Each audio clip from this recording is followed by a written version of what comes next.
Mic is turning on, and we're going to this one. Let's see. Yep, there we go. Let's move the camera over just a little more. Hello, everyone. Welcome to another stream with a Rosquit. Today is not a not-so-memory lane stream. We are doing our current-gen console. Current PlayStation. I haven't even done anything with, like, Nintendo or anything yet. And we'll discuss a little bit more later on. Do I have a smudge on my camera? Yes, I did. Gross. We will discuss a little more if we want to try and do, like, my digital games, because that's going to be even more expansive, because I think I have, like, almost 1,000 games on the PlayStation 5 just digitally. But, welcome in. We are going to do, the same thing we've been doing the last few weeks with the classic games, but we're going to go through, the current gen, so PS4 and PS5 games. We're going to do this way. Wait, what? 4 and 5. Other way. There we go. It's really hard for me to, like, get the... It's like, which way am I looking here? I'm sorry. And play Rosquid is super awesome online. That would be hilarious if someone, like, actually liked me enough to actually make a game about some of the stuff I do. I feel my life is very boring outside of doing, like, this stuff, but I do appreciate it. Hold on. What is this? Oop.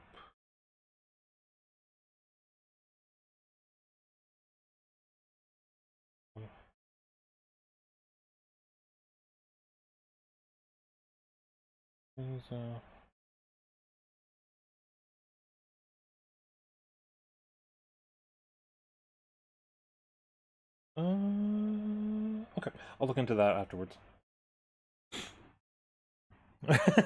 Yeah, hold on. I just want to send Hyphen some good luck. No, some good luck. Starting my stream. Work going well. You're amazing, and I love. Which is exactly what I typed. So. She's doing good. She's a little anxious at work, but it's also, like, the busiest time of the month, like, right off the bat when she started at her new location.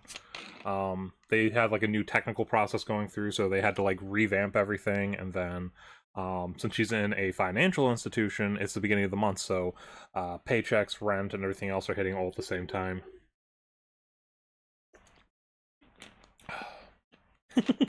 You have, like, 3 bingos in like 1 minute. Alright, but we are going to go ahead and start up this this list, and there's actually a few more things that I added on to because this is the other ones were nostalgia streams, so there are games I've never streamed on my channel before. Now we're into games that I have streamed before, and some of them you've been with me, some of them you have not been with me. So we're going to go through these, and some of them are actually going to be coming up in the future as well. So excuse me, sorry about that. So first up, a game that I've been considering streaming, but I want to get a group together because it's very hard to play single player. I have 7 Days to Die. This is a zombie survival game. Not really super survival horror. It's literally a survival game. So grab supplies, grab materials, build a base. Every 7 days in the game, you have a zombie horde that attacks you. Most people I watch, and it's been like my mindset, I wanted to try it. Most people that do, they build a base that goes up and like over, so you can have like multiple structures keeping everything together so you don't fall. I have a mindset, if I ever play this and get a group, I want to make like an underground tunnel network that you can get from like a point where you can get fresh water, a place that has like sustainable food. Yeah, it's a survival. So think like Minecraft, Rust, Ark, and all those type of games, but it's strictly a survival, zombie apocalypse type setting.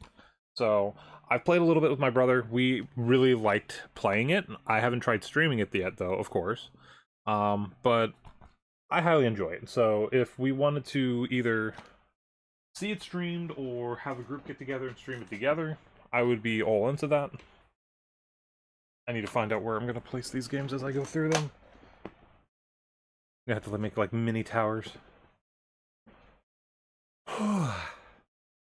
Sorry if I sound tired. It was a busy week. Hyphen and I were on opposites, so like sleeping was weird this week. But my day off, I want to do what I want, so. So what do you think? Sounds interesting. So I'm gonna say possible. Where's my mouse?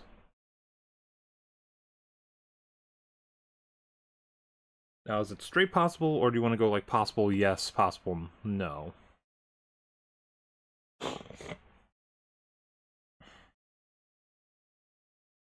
I'd be up trying it. Is it crossplay, or would people need it? I believe it's crossplay now? I'd have to do some research. I can get back to you, but I can do some research. I can't type either. You're fine.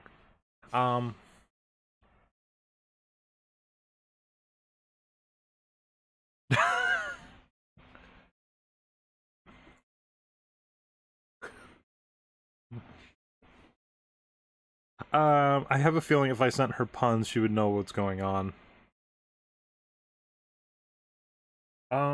You guys got her in Discord. You could always send her funny messages in Discord as well. I think she would probably try and fire you on Discord, but it wouldn't work. So I'm gonna put that as possible. If you want to change it, just let me know, because I'm gonna move on to the next game. Actually, according to my list, this one is next. So next up, it is part of a very niche. Yeah, to keep the price on. Plot twist. She does send you punny TikToks. I do know that. She's like, Fen would like this, and she just sends it to her. I'm blocking. Okay, I was like not gonna care about the sticker, but the sticker is blocking. Okay, so the next game is called. I'm not even sure if you can read that. Hold on, let me take. Let's see. Turn this off. Ew. Next game is called Akiba's Beat. It is a. I don't actually know how this one is compared to the other one. This is power each character's weapons with 100 training cards and fight to the beat. So it's a music-based, like, hack and slash RPG. Set in Akihabara. These games are actually very interesting because they actually have a 1-to-1 ratio, like a perfect scaled ratio of Akihabara in the game. So like, if we were to go to Japan, you could actually use this game, the next two games, as map references for a lot of stuff, because was watching one of the groups from Rooster Teeth play the next game actually, and like when like someone had just come back from Tokyo and was like, wait, this is literally Akihabara, and the person's like, what? It's like, go down the street, take a left, there should be a Gundam cafe. The guy walked his character down the street, took a left, and the Gundam cafe was right where he said it would be. It's just like, so actually I'll pull up the next two ones, because this one would be a little more. Actually, there's some stuff on people play on TikTok or on Twitch that would be even more problematic. But so the first one is Akiba's Beat, which is kind of like it looks like a fighting hack and slash to rhythm. And then I'm gonna shit you not when I give you the premise of this game. This is called Akiba's Trip. I know if you look at the art, you're gonna be like, what the hell? It's very Japanese. But you fight vampires in Tokyo by literally beating them up until you take their clothes off in midday. And I'm not joking. But the funny thing is, it actually has a very good storyline, and the combat system is very tight, actually. So an ad for Strip. No, it's Akiba's Trip. It's actually... No, yeah, I know. But actually, I'm gonna say this. Actually, the storyline is good. Beat does sound interesting. That's the one I haven't tried at all. But Akiba's Trip, the storyline's really good. For a Japanese anime-based game, except for one character, the voice acting's phenomenal. Because there's one character that's very annoying. You know, you have that cliche anime character that's annoying. But everybody else, the voice acting is very tight. It's on par with like the Persona series with like some of the people they chose. So it is the I don't know about Akiba's Beat, but Akiba's Trip is a beat 'em up RPG. You can pick up anything that you find and use as a weapon. Um, but as I said, it's a 1-to-1 scale ratio to like the real Akihabara. So like people who have been there have said this is actually like a perfect rendition of yay for beat, nay for okay, so yes for beat. No for trip. Next up is our first the reason why I have this on made the new selections on this list. One of the first games we beat last year. I have Alien Isolation. Just wanted to showcase it. Yes, we have beaten it before. My question for you guys, because it's not going to allow me, much like what happened the last time we played this, I can't show my face on the PlayStation camera when I streamed it. But if we wanted to stream it again, I could try to do the challenge with the camera and the microphone, where my motion on I can actually do this to like peek out around corners, and also my microphone can be picked up for the alien or any of the enemies. So I had to be extra careful while playing the game if we wanted to add that as a challenge. So I did enjoy this. It was fun to play this. You were not in the stream as much with the original. Oh my god, yes, please. Because I remember Nostromo being in it more than... So, should we stream it again? Yes. So that one's gonna have a few. Cam and mic challenge. Okay, I'm gonna say yes with challenge.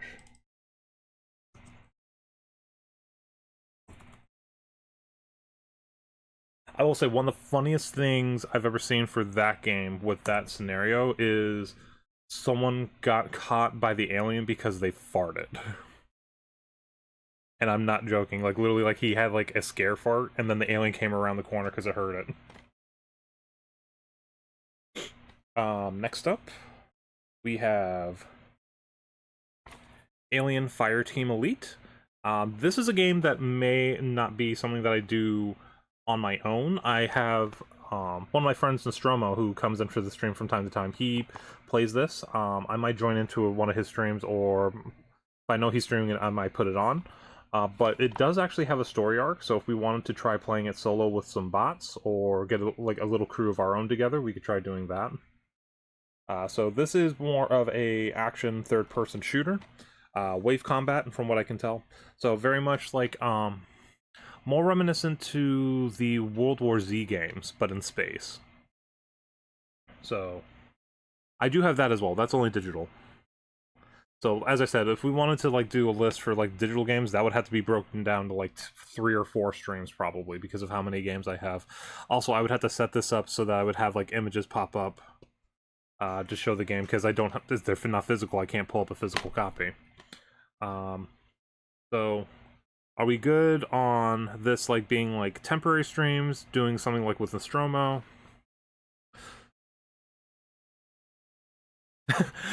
Here's the thing. I don't think it's like the greatest game ever from what I played and what I watched with Nostromo, but I do think it would be a fun game to like drop in and have Nostromo come in and either play on his stream, even if I'm not on, or if we were to like get like a group together and play for a little bit. I don't know if I would do full run, so I think I agree with you. I think this is impossible. Now we get into a few streams, or a tag team stream might be... Yeah, I think so. I think the tag team stream would be a little bit better with that one. Next up, now we're getting into some of the bread and butter of games that I enjoy, but I've never actually streamed.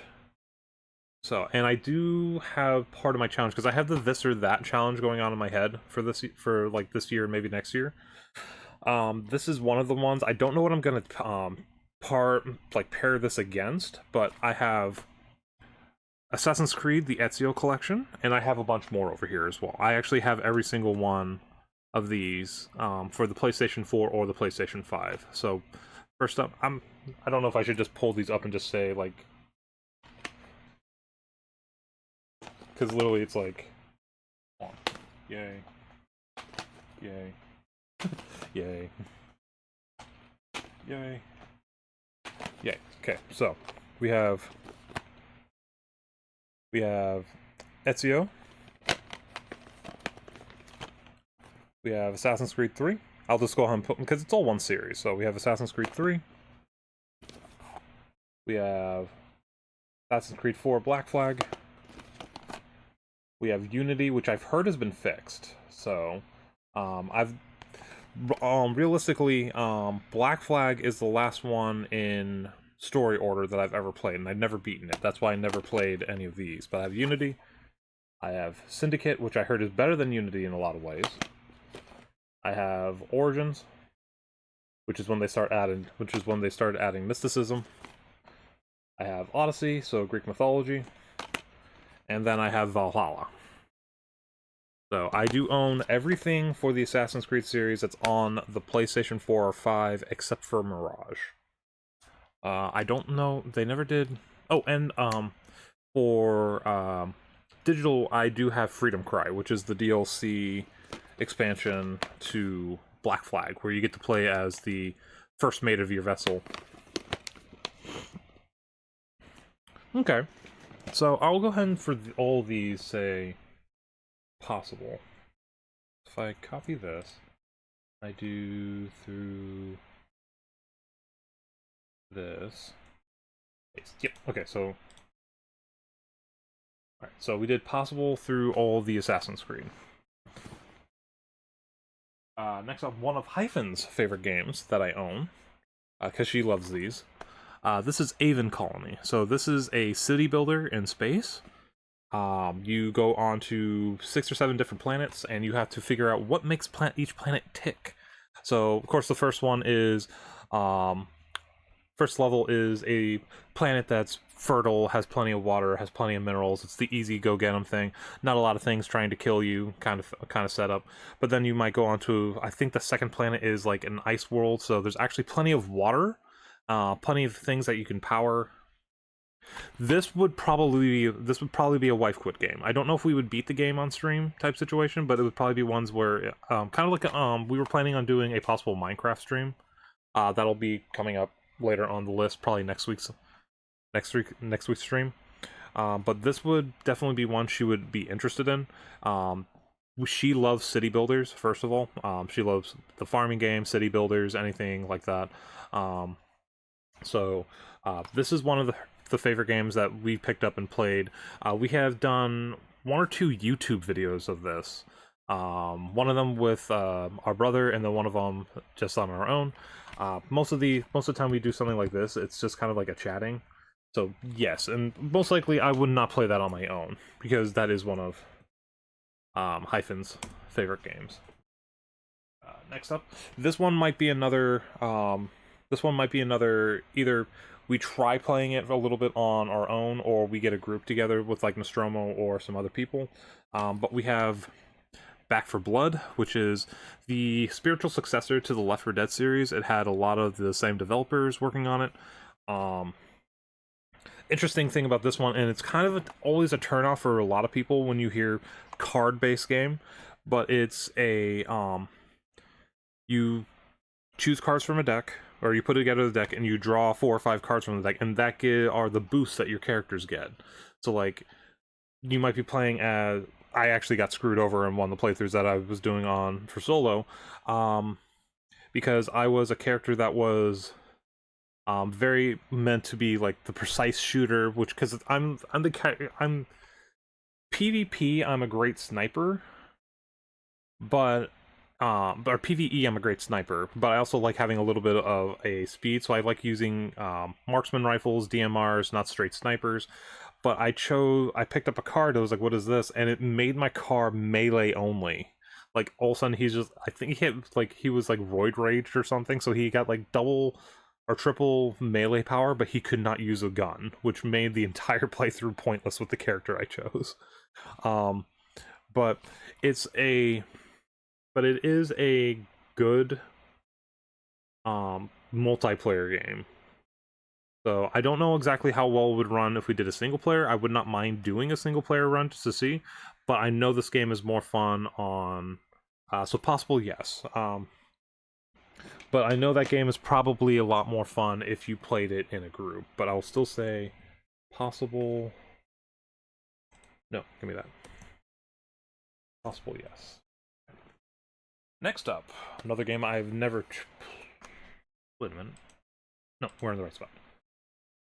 Next up, another game that I've never played, but I've always been interested, and it's the trilogy set of the Banner Saga, which is a turn-based strategy game based off of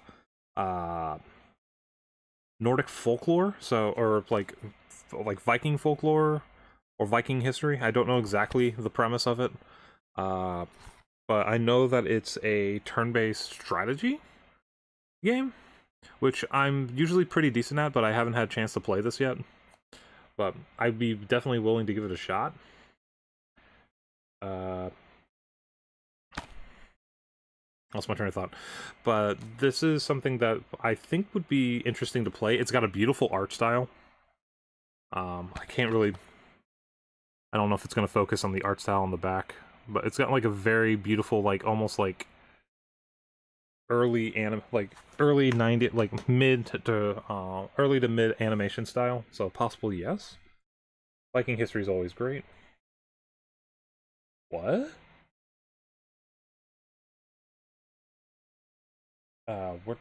What the fuck did you just do? Delete. Thank you. Sorry, it added like 15 more things to my list, and I was like it was just like it auto-filled like 200, like 180 spaces. I was like, I didn't do anything? And it was like gibberish. It was like bringing in like parts from like the next few, like it would be a space of possible yes, then a space of like half the dialogue from another one of the titles coming up, and then another space of like possible yes, and then like gibberish. And I was just like, I didn't do this. I don't know what's going on. And it did that in some other streams as well.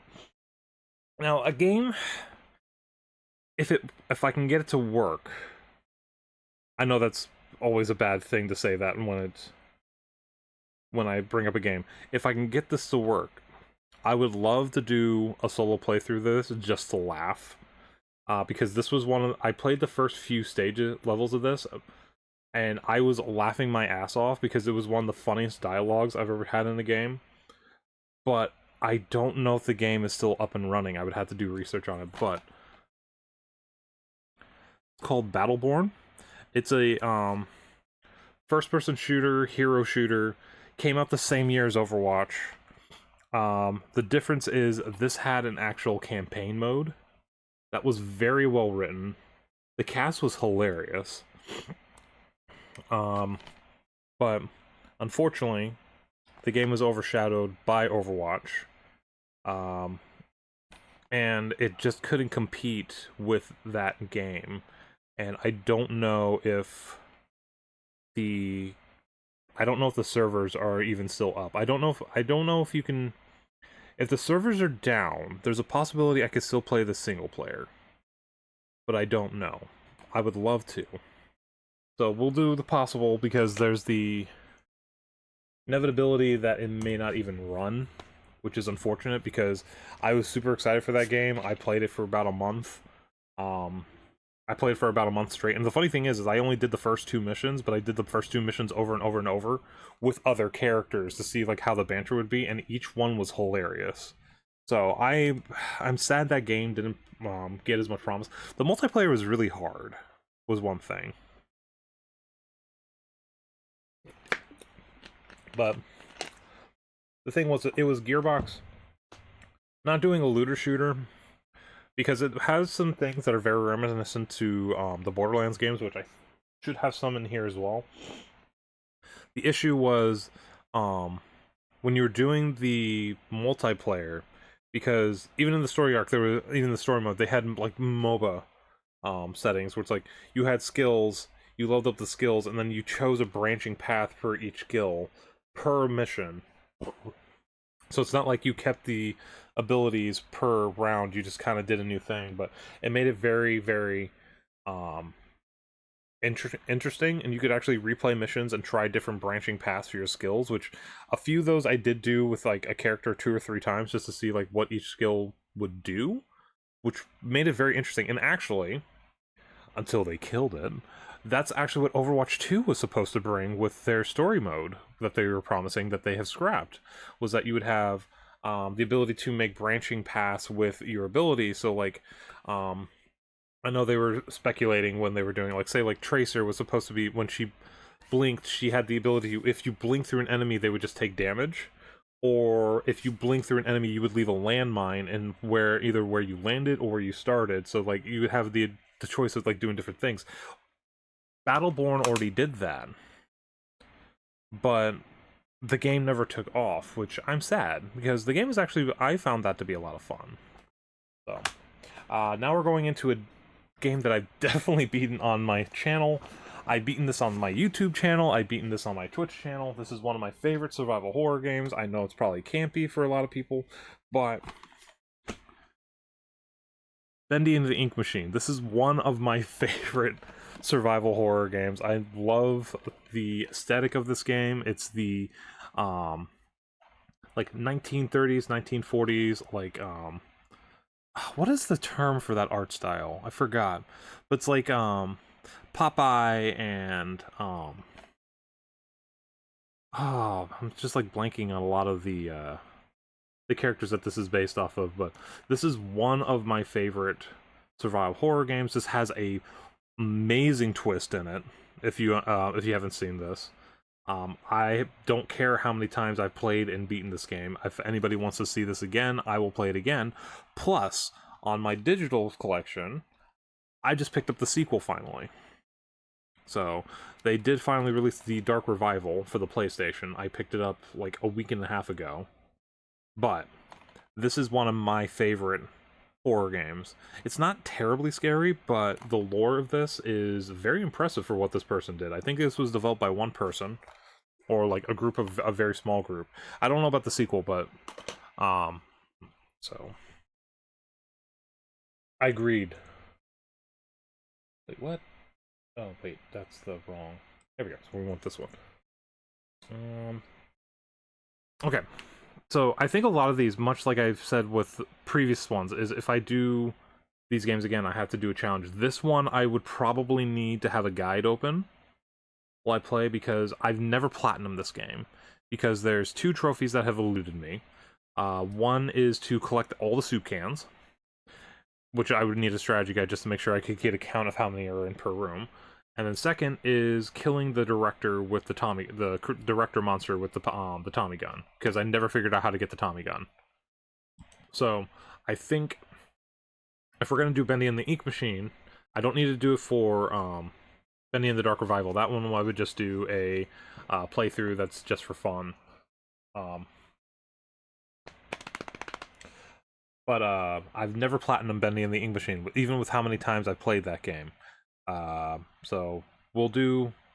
I'll probably do it pretty soon, because I did just pick up the Dark Revival. I don't mind mixing in some other games. Bendy and the Ink Machine also only takes about 5 hours to beat, so that would be a fun 1 or 2 stream video to do. Might be a little longer if I'm trying to collect things, but I mean, it is what it is. Next up. Oh, actually, that's not here. That's over here, because this is one of my this or that games.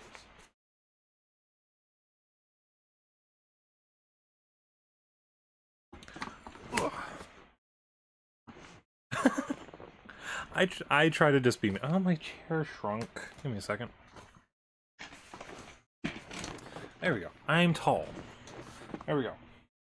So next up, this is one of the next for the this or that, because we are approaching the end of the Spyro trilogy. So after that, we're going to play one of the 2 next this or that's, and then we're going to go back to Crash Bandicoot.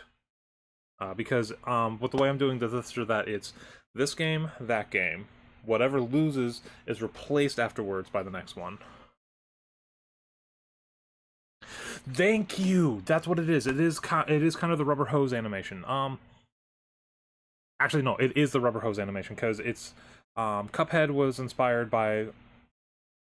It's like no, it's the same. I'm thinking about it. It's the same. It's the same animation style. So before we do Crash Bandicoot, this is one of the games that's going to be the next this or that.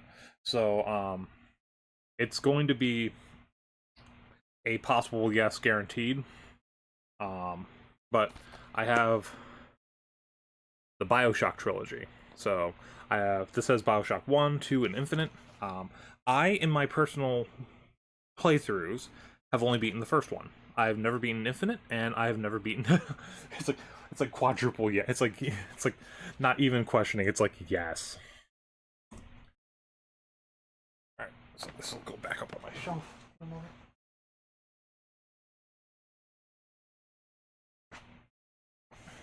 All right, next up. This one, I don't know how well it would work because I've never actually gotten. Oh no, I've done a little bit of Infinite. I've just never beaten it.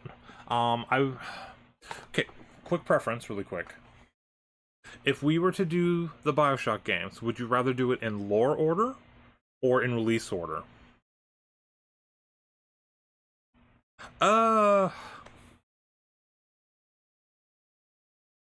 I'd probably need a weapon. And an army. Release order. Good point. Okay, so we'll do BioShock 1, BioShock 2, and then Infinite. Because I know the lore is actually Infinite, then 2, then 1. So it goes backwards, technically, in the lore. But, yeah, so we'll do... Here's the thing. It's between two games coming up for that one. So the next game is actually coming up in a little bit. There are definitely a bunch of games in front of it. But this one, I don't know how well it would stream. Because it is our first VR game to be on the list. So we have Blood and Truth. This is a crime shooter, but with the VR. So like you're trying to like rob a bank or a casino up against like a mafia lord or something. I think your character's like ex-military or something. But it's a VR exclusive, so it's not like I could actually even play this on just the PlayStation 5. I would either have to try and get the PlayStation VR running and keep it up, because the last time I tried streaming with the VR, it just kept crashing. Like, the internet connection was not cooperating. So, I would have to test it out, see how it does. Also, I would not be able to show my face with that one, because in order for the VR to work, of course, it has to use the camera. The camera cannot do double duty, show my face, and also do the VR game. So it would be exclusively VR capture that you would see, and any comments that you made would just come up on a little slab that would go across the screen while I play. So it would probably be a lot of work, but it would be interesting because I've never tried to do VR. I will say possible no for now, if I could get it up and running, or if at some point in the future, if I can get a PlayStation VR 2, that would connect to the internet a little better, because the PlayStation VR connects to the PlayStation 4. That does not allow me to go to my 5G coverage. It only does the 2G coverage, I think, which is the reason why the internet's a little spotty with it. But the PlayStation VR 2 is either its own standalone or connects to the PS5, and I know it can connect to and I've done research on that can connect to the 5G internet. That would be something possibly in the future after I update some equipment, but I don't plan on updating any of that equipment soon, just because it's like, I mean, honestly. So I'm gonna say possible no for now. It's not completely out, but it's just gonna be a lot of work. Next up, game that I'm actually still playing for fun right now. This one, if I did it again, I would do a challenge, but I would have you focused on it. So, next up would be, or any of the From Software games on the list. So next up would be Bloodborne. So if I was to play this again on stream, I would have one of you guys choose my build. So if you wanted me to do a strength build, if you wanted me to do a a skill build, blood build, arcane build, and then you would choose what weapon. Um,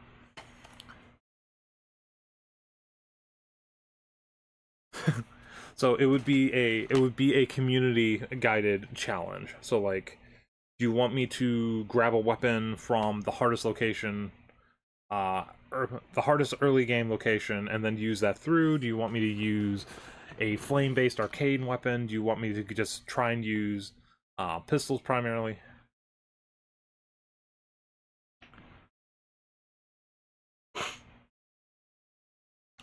Fists only. That would be hard. Fists only would work in some of the Souls games. Um, I don't know how well it would work against bosses. I could definitely try and see how quickly I get completely crushed, but we'll have to see about that. I could also test that to see if it is even possible. Hand to hand. I know you can do hand to hand in Elden Ring, and there are some fist-related weapons in all the Soulsborne game, like the other Souls games. I know one of them, and actually, there's a trophy in Demon Souls for beating a certain boss with a weapon called the Hand of God, which are literally gauntlets that are infused with faith energy.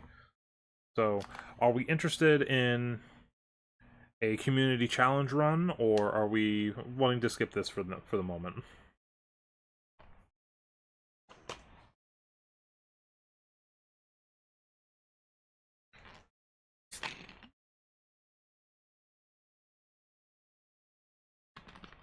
Okay.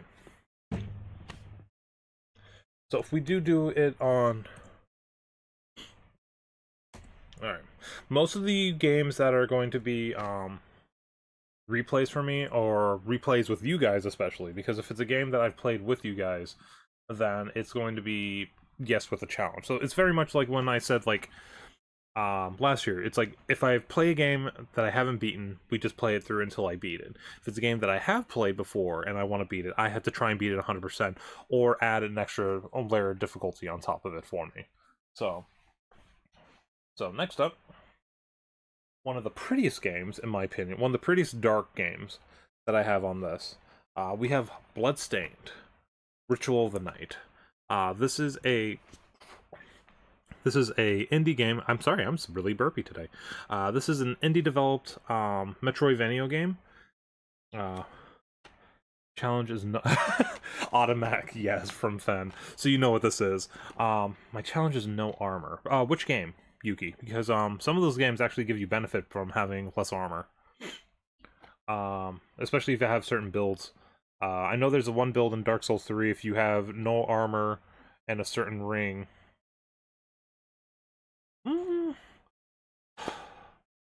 Armor in Bloodborne is one of... Ooh, nice, Fen.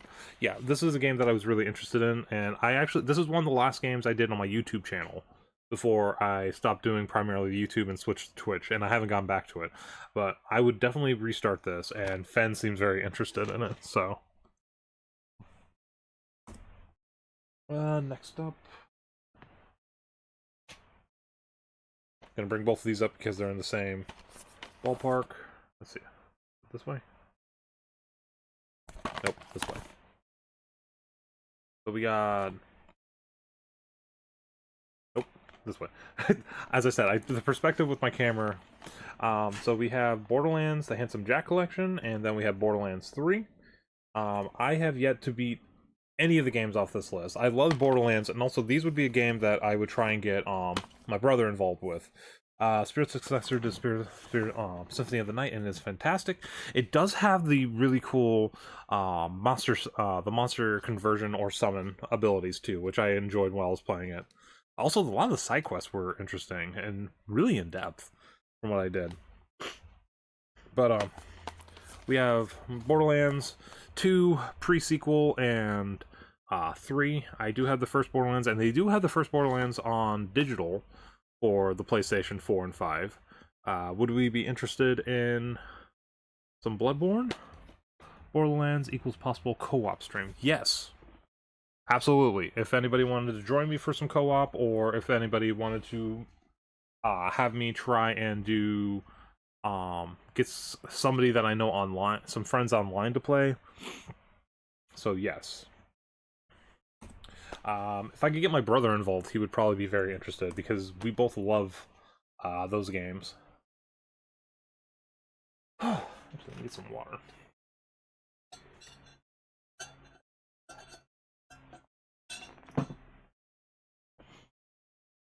Alright, next game I didn't get very far in. This is about. Wait, did I play this one? I have to check. This might have been one of my like bizarre YouTube videos that I did. But next up is Bound by Flame. This is a dark fantasy RPG, so very reminiscent to Dragon Age Inquisition, Elder Scrolls, and all those like that. The thing is that you have a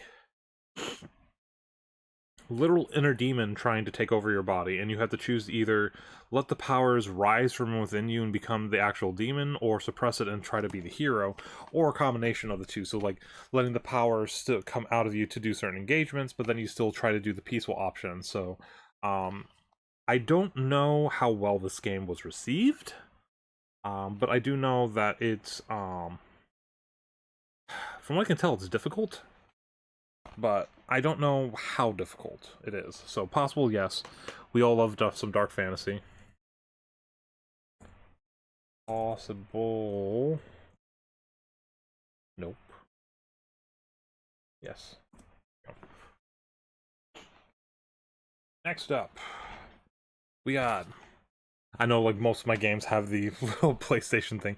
We have Bulletstorm, Full Clip Edition. This is a high-speed first-person shooter where you have to kill your enemies with style type situation, or fun in funny different ways. This is I've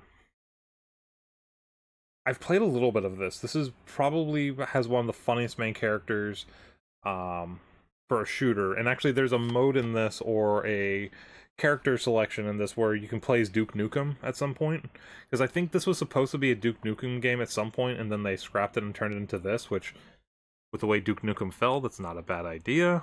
But the main character is voiced by Steve Bloom, always a great choice for a badass character, and you just run around gunning, kicking, and throwing people into death pits, or traps, and trying to save out of them yourself. But frenetic action. I love the fact that it's done by a company called People Can Fly. So possible. Okay. Alright, I'm gonna move the stack over. The fun part is I'm gonna have to put all these games away afterwards. Oh, I have streamed this before. I didn't get in trouble then, but I also don't know if I saved the VOD. So, much with like some of the other games on the list from previous lists, I would love to stream this. I love this game. I think it is possible to do, but I might just have to turn the volume down on certain things. But we have Burnout Paradise Remastered. As you all know from previous videos, I love this series. This is one of my favorite racing games of all time. I would love to just drive around in the beauty and the carnage of this game, and just have fun with the high-speed action that this game brings. As I said, if I have to just turn off the music, I will do that, because there's nothing copyrighted other than that in this game. So, also, I have played a few games on here with completely copyrighted music. I was not flagged; they just took the audio off. So that could be also a possibility with these. But I think these would be fun. I think this would be a fun game to play. So.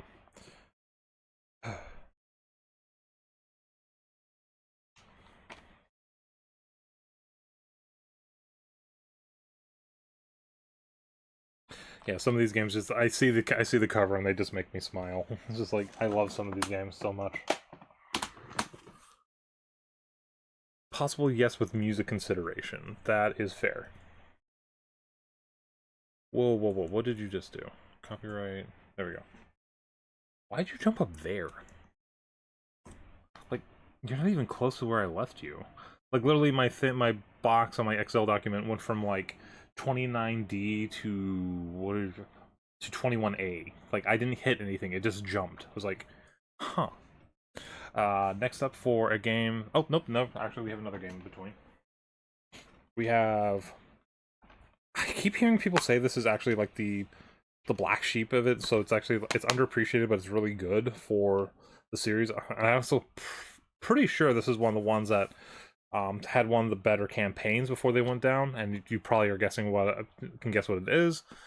What game series it is, but Call of Duty Ghosts. I've heard that this actually has a really good campaign mode, but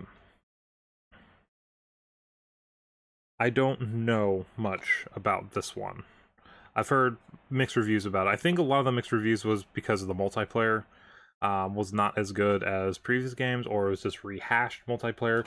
But you know me with the Call of Duty series, I don't care about the multiplayer I don't do the battle royale mode. I don't do the deathmatch mode. I would probably get a group together to play zombies. That would probably be fun, but I don't need the multiplayer for these games to be fun for me. I just want a decent campaign that lasts more than 2 or 3 hours. Modern Warfare 3. So we got Call of Duty Ghosts. Take it or leave it. I know I'm just being blasé about it, but...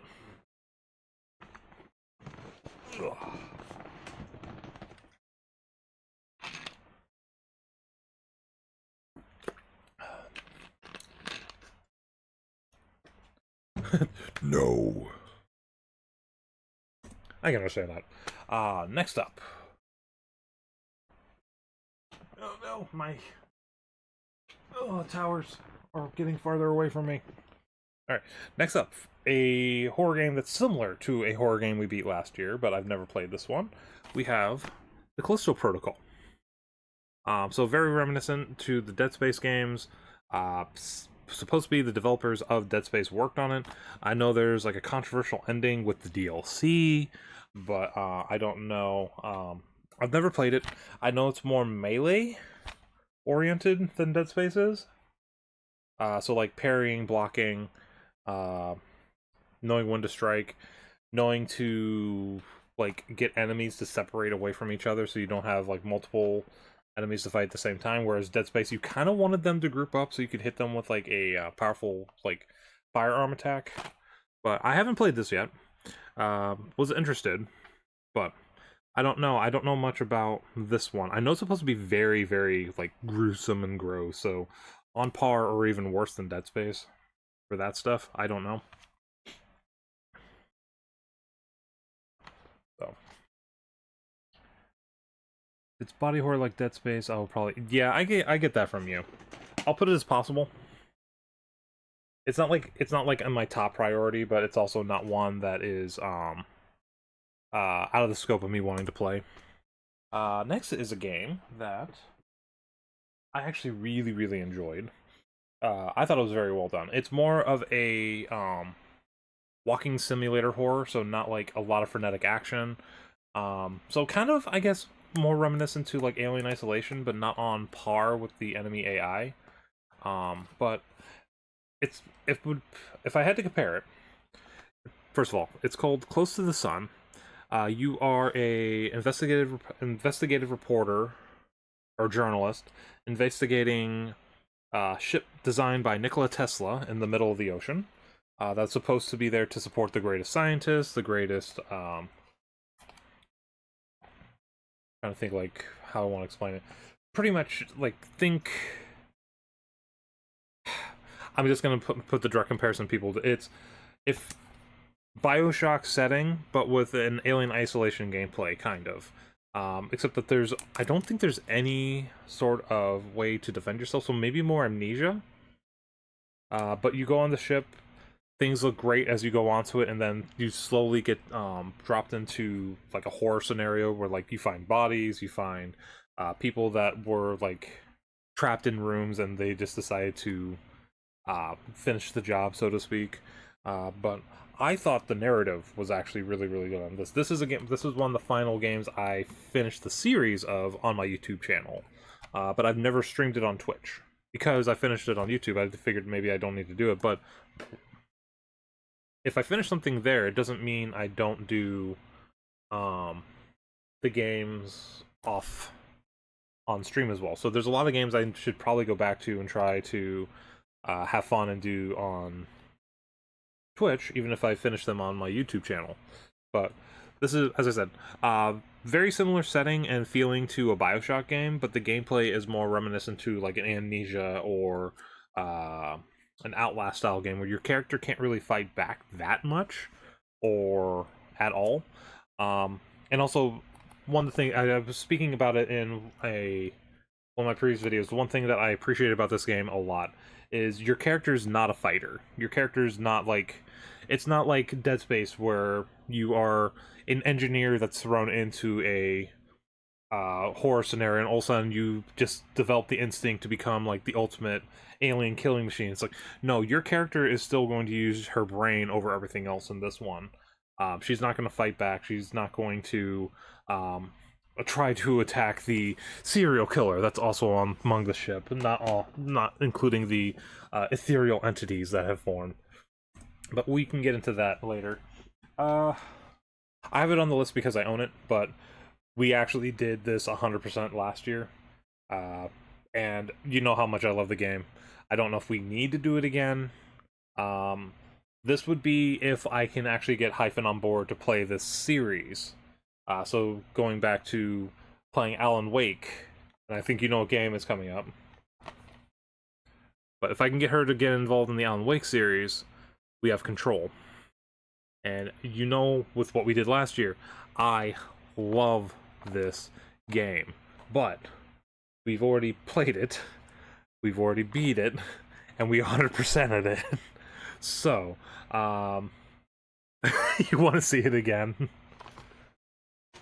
Are you just on a power? Are you addicted to the power trip of Control, or are you just addicted to it because it's Okay, so thinking on it again because thinking on it again, it's like we would have to do a challenge with that. Some things are almost impossible to do though. Like some of the enemy, like I would have to try to like do like, and this is going to be insane, but try to do a no death run or try to do a pistol only run or something involved with that because I've already beaten the game 100%. If I'm going to play it again, I have to find a challenge with it. So, me personally, I feel like I would have to find a challenge for it. So, next up, it's already a yes because I'm already planning on streaming it, but I'm gonna bring it up. We have the Crash Insane Trilogy, and I also have the what is it? It's About Time or something. The fourth one. I have that digitally, so this is yes, but it's going to be like a month or two before I get to this. So I'm already going to put it as yes. I am going to play these on the channel, but I have played the first one. I loved it. It was great. I haven't played the second or third one yet, but yeah, these will be coming in the future. It'll be after the next This or That series, which is between the Bioshock and a game coming up in the moment.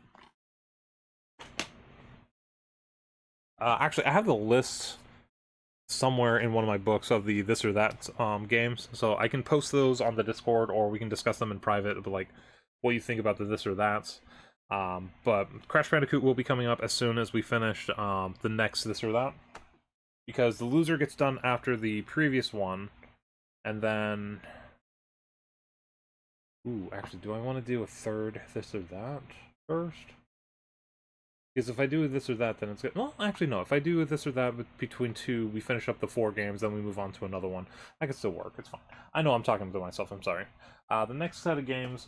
I heard sad news about this one, and I heard they might have closed the servers. I don't know if I can play the single-player version. Still, I would have to find out, but I thought it was really fun. I never beat it. I never really streamed it. I don't know if I can actually go back and play the previous levels for it, and the sequel I haven't touched, but we have The Crew. This is a racing game with very fast cars, and also the thing about the game that made these series so great is that apparently you can just take your car and drive through a physical adaptation of the US, I think there's a mission, I think there's one mission where you have to drive from California to Florida, and it takes about an hour and a half to 2 hours in game of doing that, and you might find other challenges to do along the way to see about doing that. But the whole thing was you were supposed to, with this one, you're supposed to play online, develop a crew, and do like races, hits, like bank jobs where you're supposed to like take out like bank trucks and like steal the money and stuff like that. Because it was supposed to be like a the story was supposed to be like you were breaking people out of jail to join your crew type situation. So not like a Grand Theft Auto, not extremely violent. The story did have some moments because it was very reminiscent to you being framed for a murder type situation, but I don't know about this one. This one seemed more about you being in competitions, and like you can do this one, you can do cars, motorcycles, dune buggies, and planes, and I think the next one had other things you could do. But I fortunately heard this one's servers were dropped, so I don't even know if I can still play this one. But if I can, I wouldn't mind finishing the story at least, which I should probably give a shot. Sorry, I'm getting a phone call. It's not anybody I know. So, we're gonna go ahead and, if you are interested in the potential, depending on if the game still works.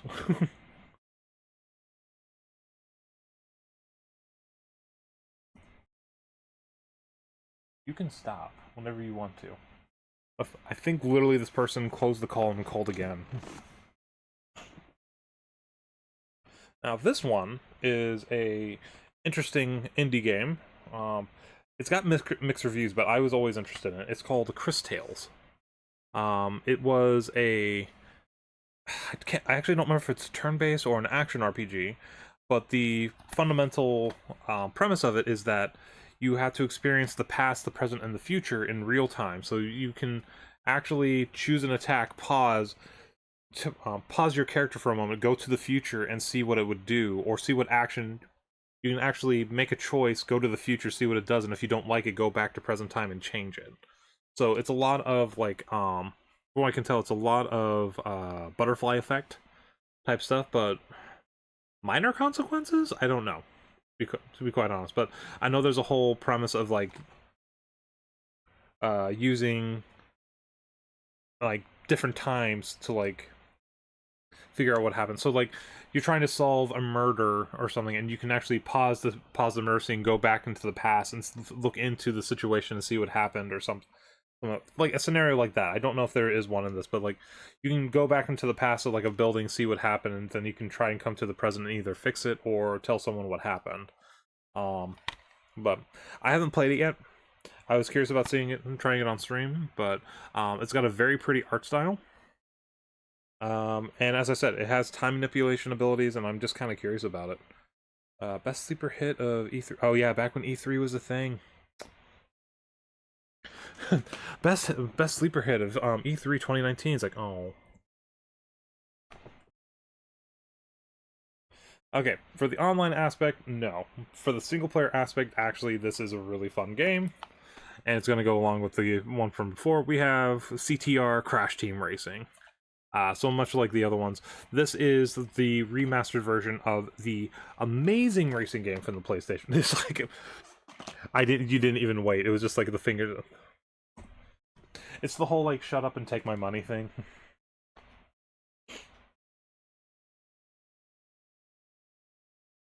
Where's Dark Souls 1?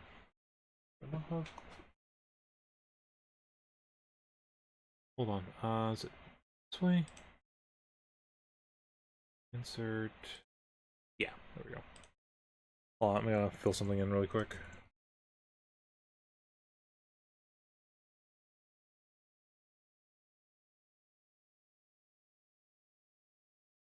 Sorry. No, go away. Tab. Yes, there we go. Okay, so it's coming up.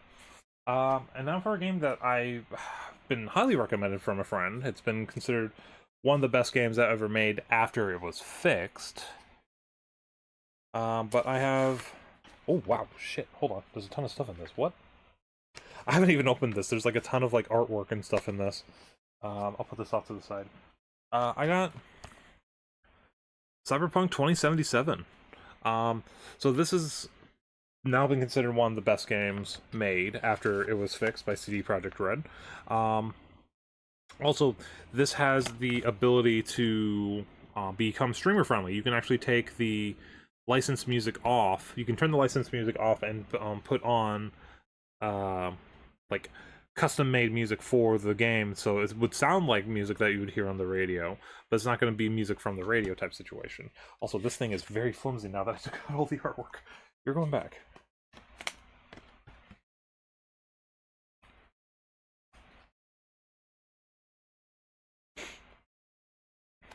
But yeah, so now that I have the artwork back in, so we have Cyberpunk 2077. We can go to Night City and explore, do things.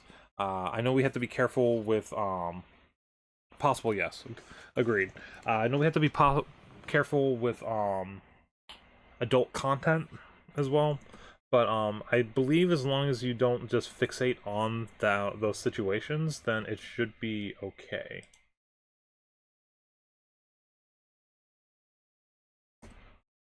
Alright. And then much like Bloodborne, we have Dark Souls. And we'll have another one. We'll have another one that I've beaten coming up soon as well. So we have the first Dark Souls. Much like with the Bloodborne, if we decide to do this again, it would be a community challenge. So you would choose how my character is built. Will we be the tanky character that can take care of anything? Will we be the speed demon? But that would be the way that we play this again, because I'm not just gonna go through another run through and do just a general run through again. I would want the community getting involved with another playthrough of any of these games, except for one coming up because we haven't streamed it yet because I didn't like it that much, but we'll get to that.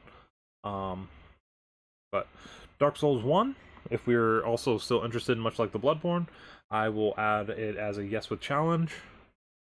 But if we are good with the first one, then we'll move on.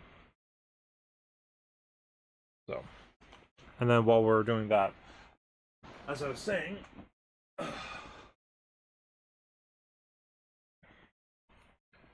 because the next one I have is the one that I didn't beat because I tried playing it for a little bit and then just kind of gave up on it.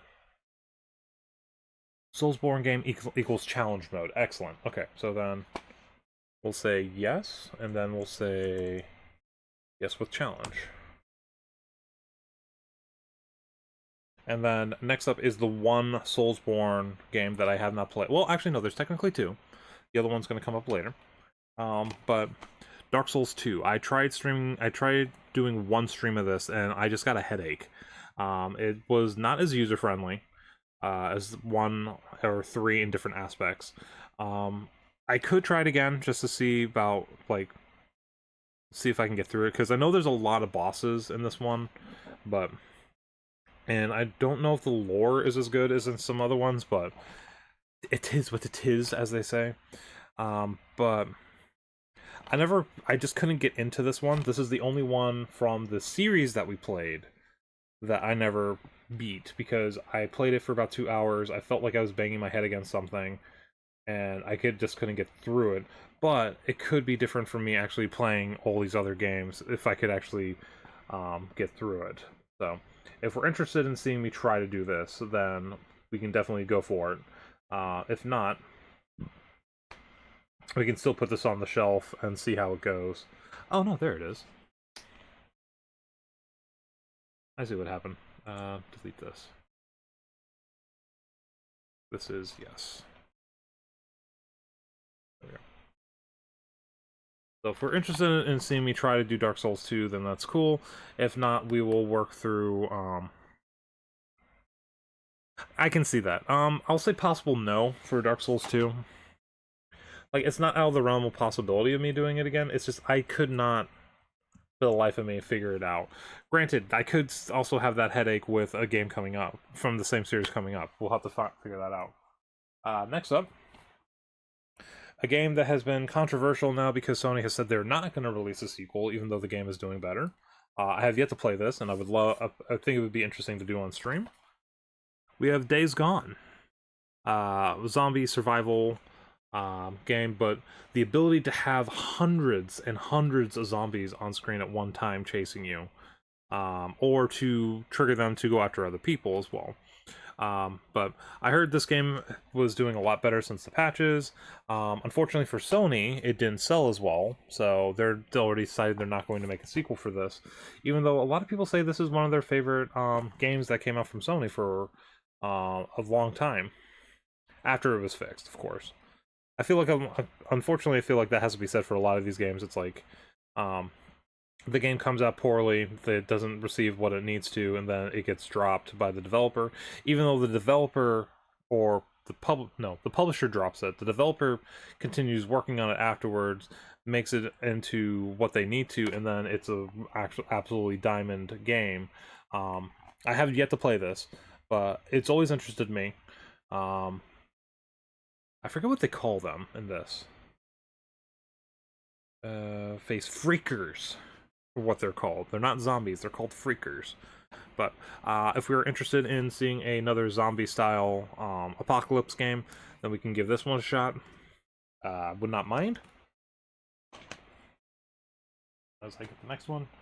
Oh, I never beat this one. I haven't streamed it. I played it on my YouTube channel, but next up. So, while we're deciding on... Actually, I'll wait until we decided on Days Gone. Yay, nay, possible. And then I will get a drink of water, actually.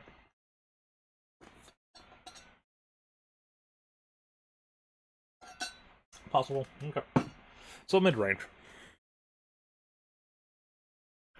So next up, a game that I highly enjoyed but I never beat because it's hard.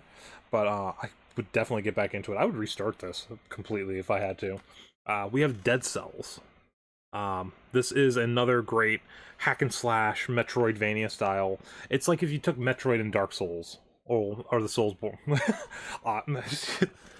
It's like not even waiting. It's like, yes, you love indie games with that art style. I've noticed this.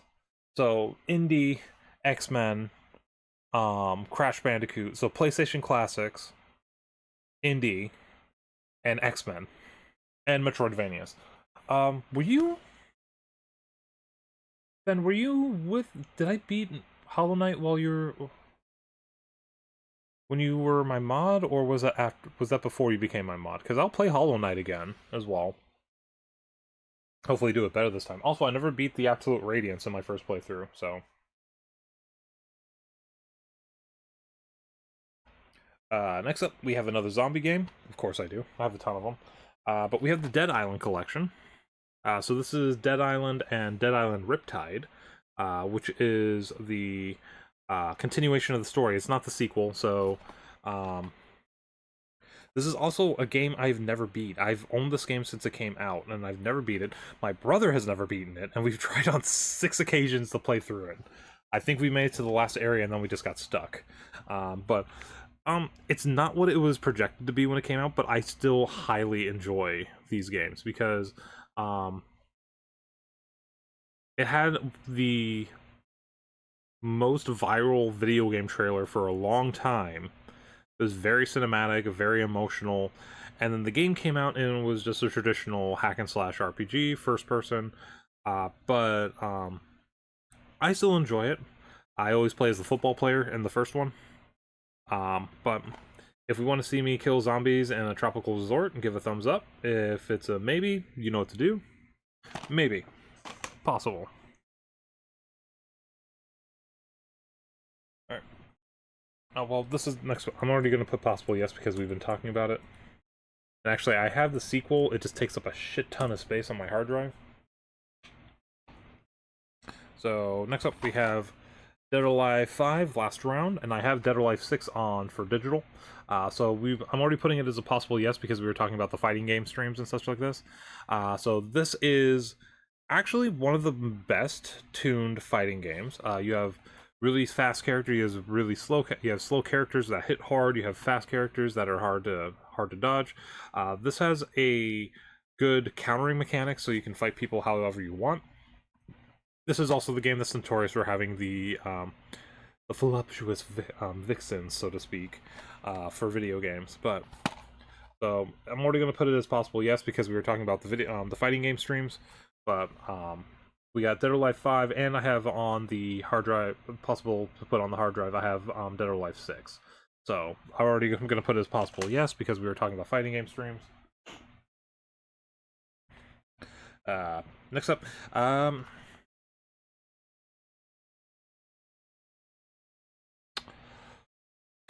this one scares me because there's only one challenge left for me to do in the game, and it scares me. Because next up would be playing Dead Space again. I know you would not be on it because it's the body horror stuff. But the only thing left for me to do in this game, platinum-wise, is to play it on Suicide, or Impossible, whichever the mode is. So the hardest difficulty in the game, from the beginning. Oh wait, no, you can play it, I think you can do New Game Plus. Yeah, Impossible mode. Oof. Or wait, no, I think... I don't think I upgraded all the, materials and weapons. So I would have to go through... I could go through one more playthrough just to upgrade stuff. Possibly one of the New Game Pluses. And we could upgrade everything and do a playthrough that way, but that's just going to be me playing through the game. Yeah. Like, the first one that was like, no.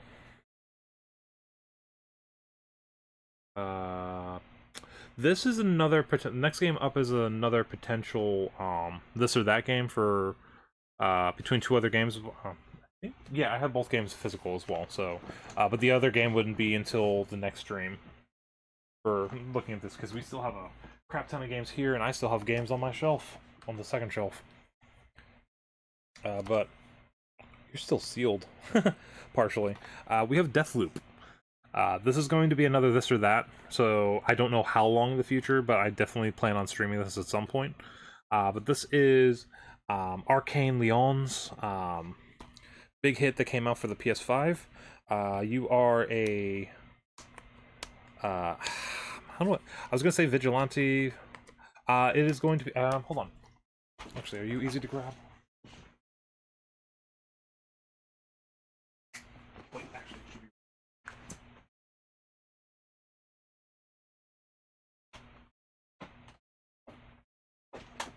Funny is because... the reason why that's this or that for this one is because it's the same developer as well. So I'll pull it up. So this or that will be between Deathloop. Actually, I'll switch hands so the camera sees it correctly. So it's going to be between Deathloop and Prey. This way. So both of these are made by Arcane Lyon. Both of them are very stylized first-person shooters. The difference is this is a time-bending with magical abilities type shooter. You have 24 hours in-game to annihilate 8 targets. One of them is also trying to kill you from the shadows. And then this is a first-person shooter sci-fi with horror elements. So if I were to compare a game with this, BioShock is a first-person action game with horror elements. This is a first-person horror game with action elements. So very similar in gameplay and with the structures, because you can get magic special abilities in this one to make traversal interesting or to get through obstacles. But the implementation of this is more horror oriented. I actually got... This is actually... I'm gonna put it out there. The name Ross Quit doesn't usually function with a lot of things in these games, like my games. This is the only game I quit. It scared me that much in certain spots. But I will go through again and try to do better. A second playthrough. Also, I know I missed out on a lot of stuff because I went through the trophies. Like, read all the emails. It's like, oops. I didn't check out the last 5 computers I went by.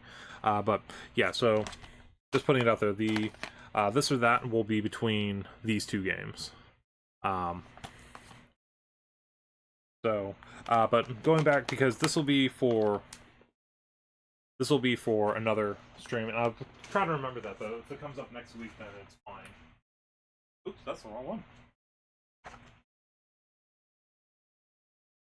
Where did I put the... Oh, there you are. Grab the wrong.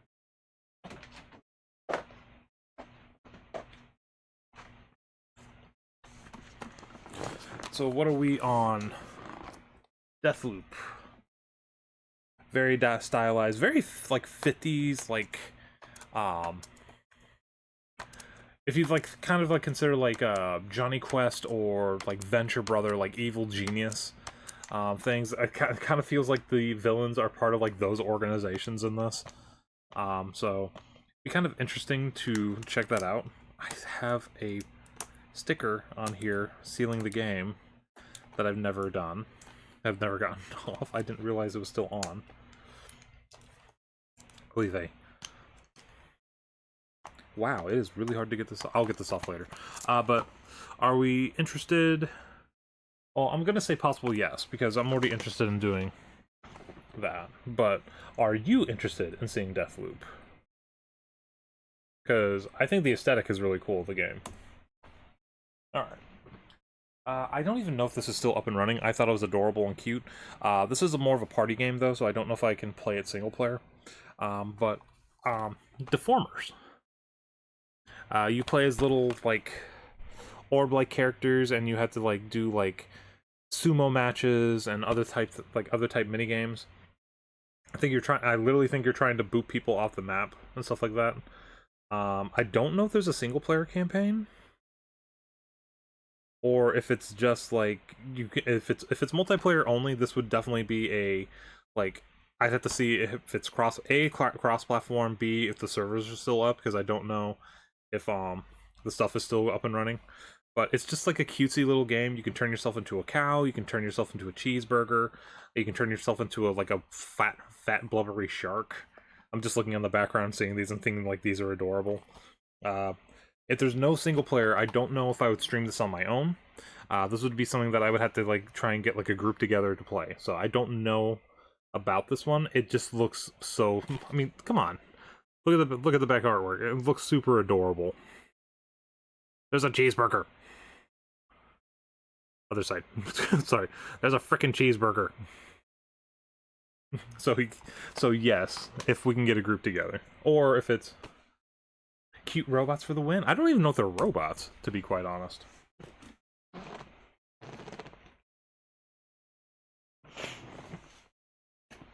Alright, and now we're into another Soulsborne. This was one of the first games that helped get me traction before I met you. Like, this is when I actually started having people watch me little by little on my channel and actually come back. Unfortunately, those people really haven't come back since, but Demon Souls on the PS5. This was one of the first games that started getting me some traction. I played a modified strength build when I was doing it, so once again, this one I wouldn't mind just playing on its own, and then either we decide what we're gonna do or I just go for it, because this is still the game that I haven't played while I was with our current group. So Demon Souls PS5 remaster. Bluepoint did an amazing job with this one. Also, especially with the music and certain bosses, because the original game had boss music that was just like, huh? Oh.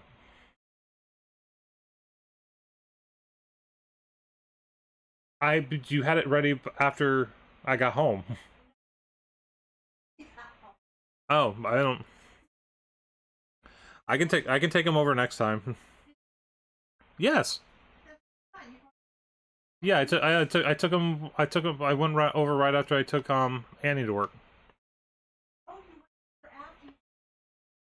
Yeah, so that's what I'm saying. You had it done after I left. It's okay. Yes for challenge mode. Excellent. Yes, and yes with challenge. Next up. Whoops. Change that. There we go. Next up. I have to see if this was gonna work. Because I don't know if this is, for some reason, like it says it doesn't work on the PS5, and I don't want to put it on the PS4, but we got the first Destiny, and it's the first, like, 3 or 4 expansions for it, so I don't think, I'm trying to remember what's on here. This is Destiny, so it's Dark Below, House of Wolves, so the only thing is the Iron Curtain, or whatever the last expansion is for this one. I haven't played. I've played actually a good portion of this. This is actually one of my first YouTube videos with. Um, the problem is the YouTube video is just me talking to the void because I forgot to allow my PlayStation to record my brother's voice. So it's me talking into the void, the void doing something, and then me laughing after my brother said something, but you guys aren't gonna know what he said because it was just the void. But uh, it's a fun game. I wouldn't mind getting back into it if it allows me to have this up. But a lot of situations with Bungie that has a bad taste in people's mouth. But if you're interested in some Destiny story, excellent point. Yes. And most of the stuff with me is going to be story mode. I don't like to play a lot of multiplayer games on stream anymore, unless I'm playing with friends. I don't like doing stuff with a lot of random players anymore because I kept trying to do that with Overwatch and Apex, and I'm not that good enough at Apex to like want to stream it. I know a lot of people says, well, no one's good at Apex. It's like, yeah, but I'm bad at Apex. So next up, I think we had this as a definite yes in the last stream, but we have the sequel to one of the games. We have Deus Ex: Mankind Divided. So updated for the PS5, or excuse me, PS4. Story-wise, so really good graphics, really good gameplay. The augmentations for your characters is amazing. But Deus Ex: Mankind Divided.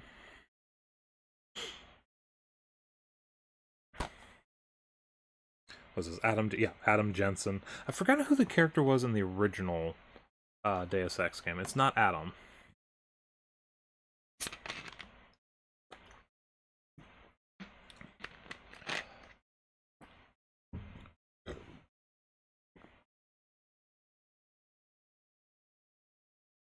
So, boom, Deus Ex.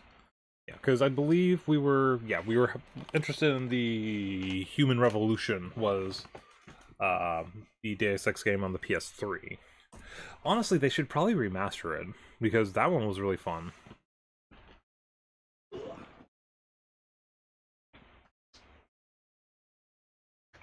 No, not my stack. Stack stay lovely. Stack stay pretty. Alright. Okay. So much with the ways where I say, like, I have the rest of the series on the hard drive, but I don't have physical versions. I have Devil May Cry 5. And I do have the complete series. I do have 1 through 4 on the PlayStation digitally. And then I think I have access to the Devil May Cry remake, the one where he doesn't have white hair. The one that's, like, controversial, because, like, it was them trying to be, like, angsty and, like, meh. So, possible for the series, that's fine. Possibility. Next up, I actually don't know if this server's still up again, because the new one came out.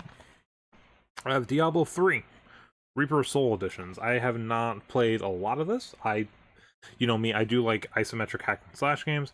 I don't know how bad this one was, because this was the one that had a lot of purchase for success or buy to win content when it first came out, but I don't know if it was dropped after a while. But Diablo 3, Diablo series is still one of those that I want to play, like the older ones. But also I have a love-hate relationship with Blizzard lately. So it would depend on if you guys want to see me go into the depths of hell to fight the devil in this game. I'm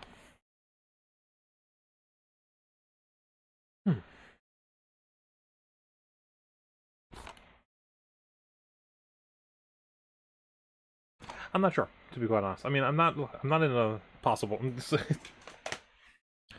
like we both had that like next up.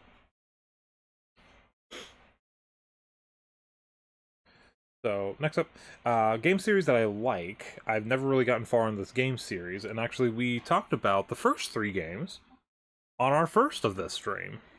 But we got Digimon World Next Order. So I don't know how this one plays, because each Digimon game plays as a different kind of entity. So I don't know. Over 200 Digimon. Team up with 2 Digimon simultaneously. Evolved. Digimon equals yes. I'm trying to figure out how this works. Save the digital world from destruction. Team up with 2 Digimon simultaneously. Evolved AI battle system. Okay. But that's not an automatic yes as well. And now for the this or that with Bioshock.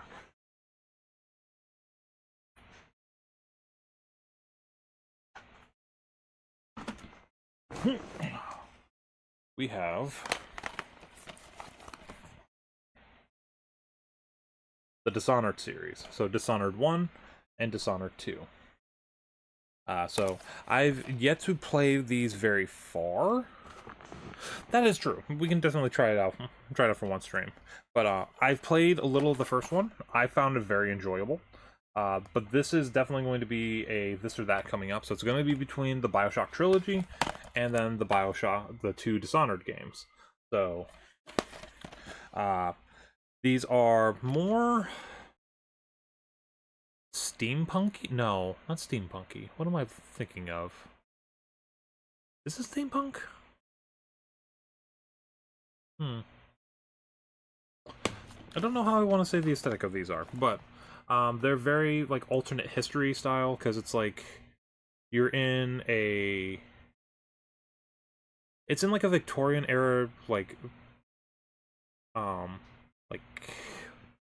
city, but you have like all this additional technology. So I guess it is technically kind of steampunky, but what they're using like oil from whales, like build their stuff and stuff like that. From what I can tell from the history, but you get like spectral powers that can like cause you to like turn into like you can summon a if you're playing the dark mode, because there's a good and evil system in this one. I know that.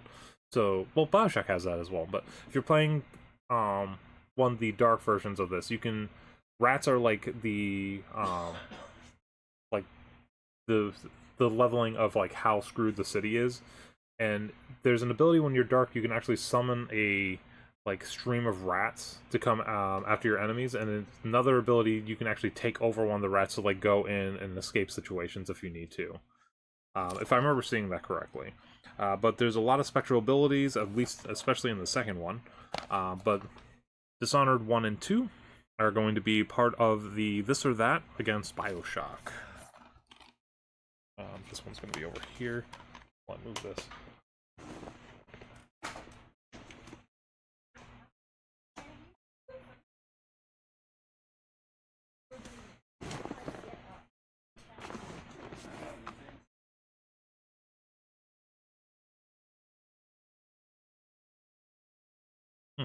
Sorry, hair. Weird. So just from your perspective, because I'm still going to post it on Twitter and the Discord for the this or that, how are you feeling about Dishonored? I already put the first one up. That'll be the first one we do if we do it. But how we feel about Dishonored?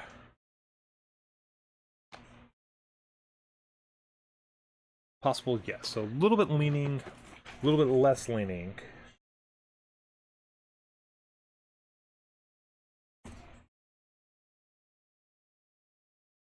Next up, we have another game for possible yes on this one too.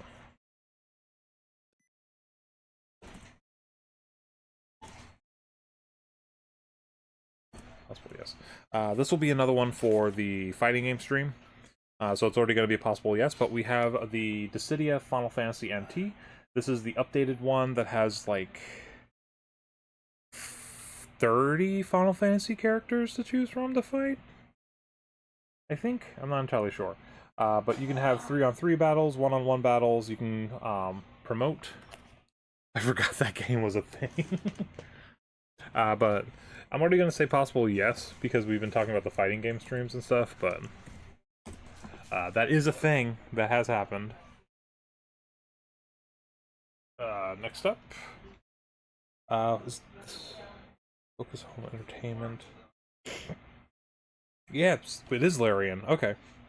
So we have Larian's original series before Baldur's Gate 3. We have Divinity Original Sin.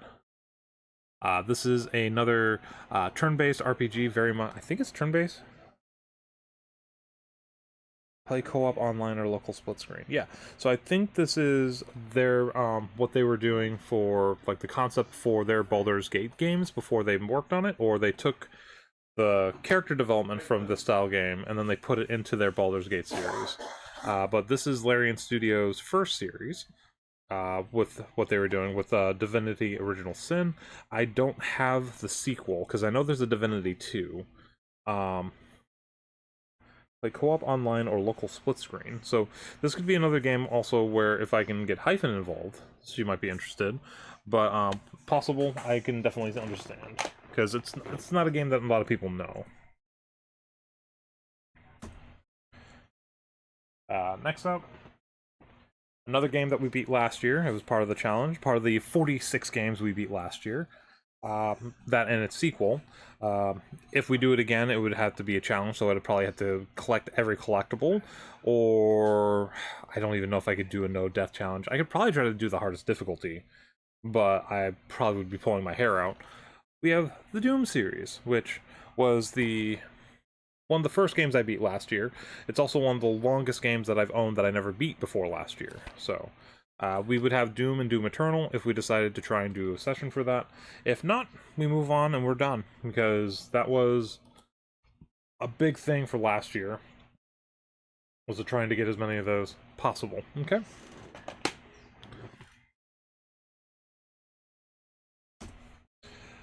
I have a feeling the next three you will be interested in. At least two of them, though, because this one is not a straight RPG, but we have Dragon Quest Heroes, The World Tree's Woe, and The Blight Below. Doom isn't bad, just not exciting for me. I can understand that. It's more exciting if you play it than watch it, I feel. But we have Dragon Quest Heroes. This is the Dragon Quest mixed with Dynasty Warriors game. So this is where you kind of go around hacking up a lot of enemies and stuff like that.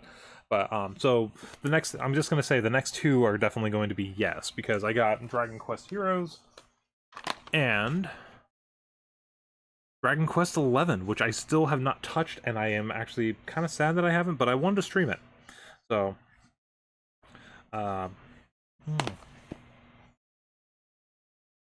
no, I still think I want the this or that to be with the other ones. Yeah, we're gonna do it with the other ones. But both of these are yes. And then for another game, I have a feeling you're gonna be yes for. If you if you know what this is, I'm pretty sure you know what this is, but I have Dragon's Crown Pro. This is the upgraded version of the PSP, the PlayStation Vita? I think it was a Vita title. But very, very beautiful art style. Actually, the interesting thing is there's like 6 different characters to choose from, and each one controls differently, even though it's the same button combinations that you can do. So, so this is one of Atlas's includes skill cards. What? Are there cards in here?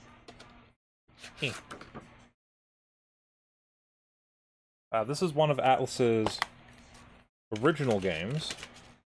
This was all the way back on... Well, I can't even say original, because this was out after Persona and everything else like that. But this is a game that was originally out on either the PlayStation Portable or Vita. I believe it was the Vita. It is very gorgeously drawn watercolor sprites for all their visuals. It did get a little criticism because some of the characters were well endowed. Actually, every character had different aspects that were sometimes called cliche. So the witch had some nice assets. The Amazon had nice assets in another area. The knight had his own assets, if you understand what I'm saying. But the gameplay was actually very, very good. The combat was tight. The combat was precise per each character, and you had to, I believe, unlock each character as well. Or you chose it from the beginning, and you could play as that character from the beginning, and then choose someone else if you wanted to. But But each one, as I said, had a different play style. So the knight was more tanky, so most of his abilities were about like guarding, buffing, or just like charging characters. You had an archer, you had the witch, you had the Amazon, you had a dwarf. Um, yeah, that's very true. But for two things for you: Atlas and watercolor sprites. So I actually am looking forward to trying that out eventually. So yes. Now for a game that it's going to be 50-50 with me because it's based off of this game series that I liked that I mentioned in the previous one, in one of the previous ones, but the gameplay from what I heard with this one was not on par because they rushed it. But I still want to try it just because of the we have Dungeons and Dragons Dark Alliance. So this is the spiritual successor to the Baldur's Gate Dark Alliance games that I said I really loved. But I heard they rushed the gameplay because they wanted to get it out at a certain point. But you fight traditional D&D monsters. You have 5 or 6 playable characters you can do play as, and you can play multiplayer. I just don't know how bad, like, literally someone said like the collision detection and like the accuracy of some of the attacks are so wonky that it's unplayable. But I don't know, it might be a funny thing to watch and see how bad it is. But I was interested in it. It wasn't that expensive when I bought it. I think it was like $10. So if you want to go through a different version of Dungeons and Dragons, we can try this out and see how it goes. If not, we'll move on. So while we make that decision, I have to roll and grab another stack. We are slowly getting through. Possible. Okay. Valid. Next up, we have Techland's second game series. Before they moved on from Dead Island, we have the Dying Light games, which I have not played yet. I haven't played. I actually don't own the second one.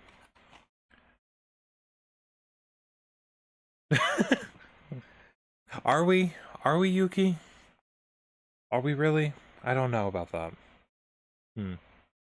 But we have zombie survival game again. We have Dying Light. So this is the continuation or the spiritual successor to the Dead Island series. So you go around collecting materials, building up your weapon materials.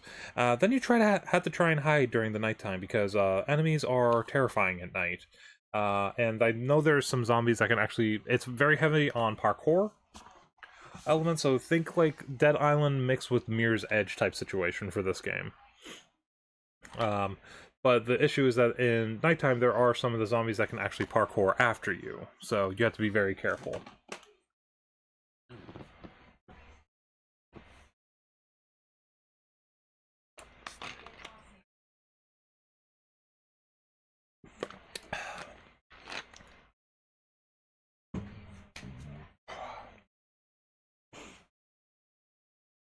So it's another zombie survival game, or yeah, another zombie survival game.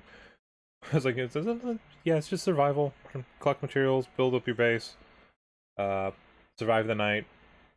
Has a story. It does have a story to it. This is the one thing compared to like something like 7 Days to Die. It does have multiplayer. Um, how many players can go up to it?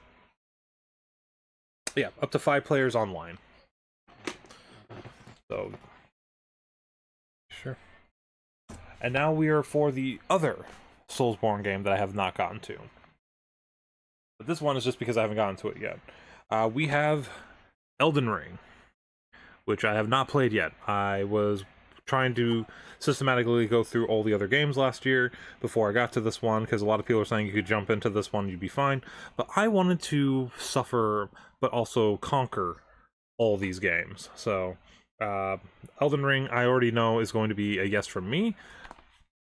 But if we are interested in watching me either conquer or suffer through this, then that'll be just fine by me. So, potential yes. Whoa, why did we jump?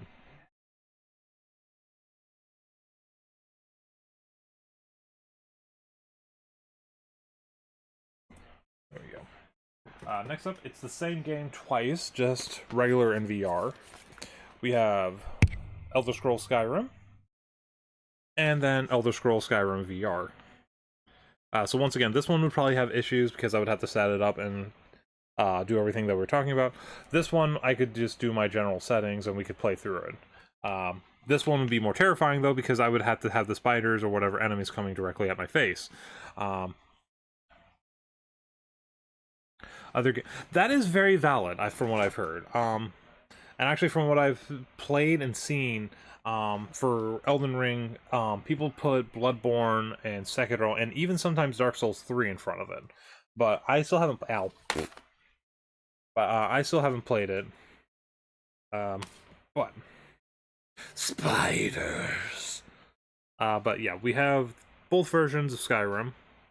If we are interested, then let me know. If not, then we can hold off on these Bethesda titles. So, but I've actually never beaten like one of these open world Bethesda games before, just because I always get lost.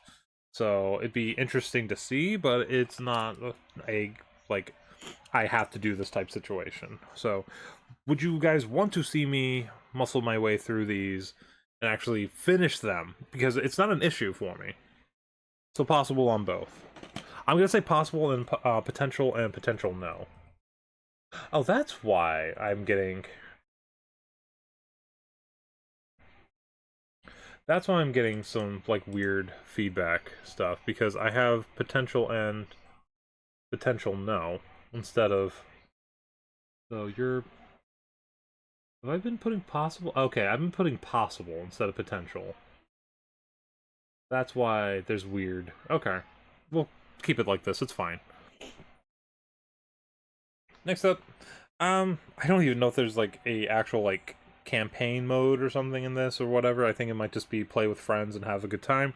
I have Everybody's Golf. This is the this is technically Hot Shots Golf. They just changed the title. So, it's a fun arcadey golf game. You can customize your character. Fun activities other than golf. I don't know about that.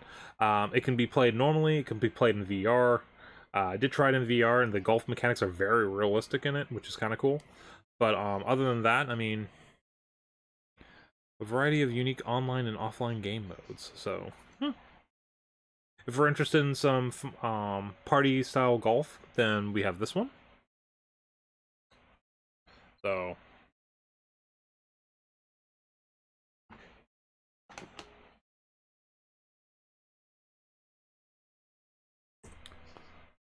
potential no. Okay. There we go. Next up, we have another series, which I have barely touched, which is a shame because they're supposed to be really good. I have The Evil Within and The Evil Within 2. So, horror game created by the original creator of Resident Evil. Don't know exactly the story premise of these games. I know you are a detective or a private investigator that's looking into a situation, or you might be just like a police officer. I don't know. So it could just be very, very reminiscent to Resident Evil. But I've yet to play these, and I heard they're really good. I just haven't played them. I would probably play them on normal for my first playthrough. Boring, horrifying domain, story of redemption, face disturbing enemies, choose how to survive. This one doesn't have much on anything. Brutal, challenging, and remarkably fun, said by IGN. They're visually fantastic. I have played this one to the point where I had to escape the maniac with a chainsaw. Not much after that, though, but that's just also just because I stopped playing. It wasn't because it was bad. I just stopped playing it. I think I was distracted with life. Because it was when I think I was still at the, Hyphen and I were still at the old apartment when we were still doing that. That is a well-made series. So for you, I'll say potential yes for a series. I will not expect you to be there. But from what you're even saying, it sounds like it's a great game, but you're not going to be able to watch. But I'm going to go ahead and say potential yes on both of these.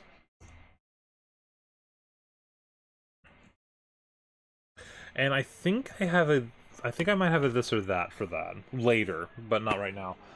Next game is going to be another one of those if I can get the server up and running.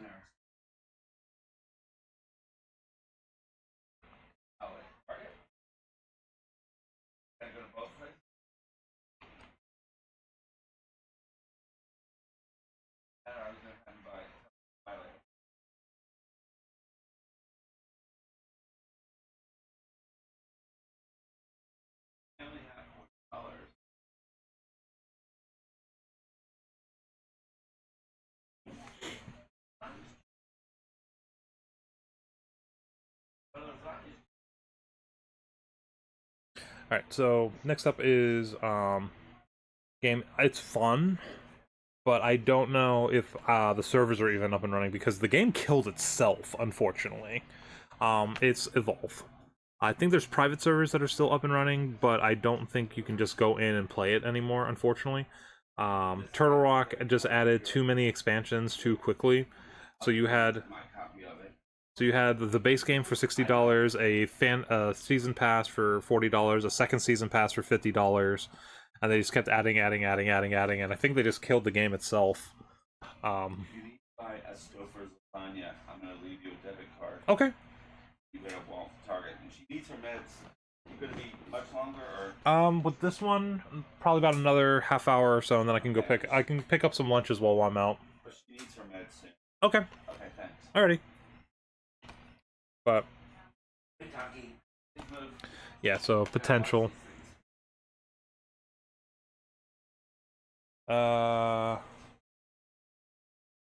They do make good lasagna. we kind of like fluctuate between getting the Stouffer's lasagna, the Stouffer's mac and cheese, and the enchiladas are like the top three that we get from Stouffer's. Next out, much like with the Elder Scrolls, and also because it's the current big game right now, one of the current big games, we have Fallout 4. I'm sorry, Yuki. Oh no, I put it into the realm of being Yuki wants Stouffer's mac and cheese because I said it. Okay. Tell her dinner's at 7:30. We have let's see all the yeses for Fallout 4. Then it's the only physical version of the series that I own. I gotta go. Bye.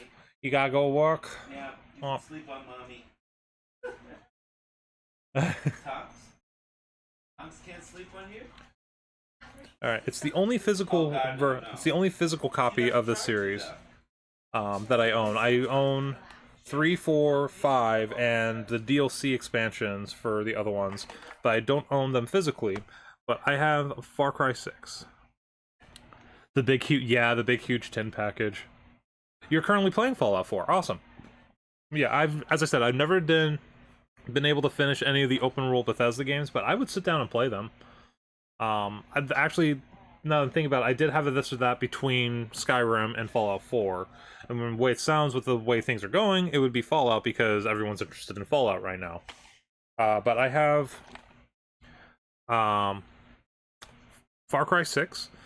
So always the series, open world, first person shooter, explore the environments, fight a dictator of some sort, or depending on if it's Far Cry 5, a radical religious nut in the middle of Montana.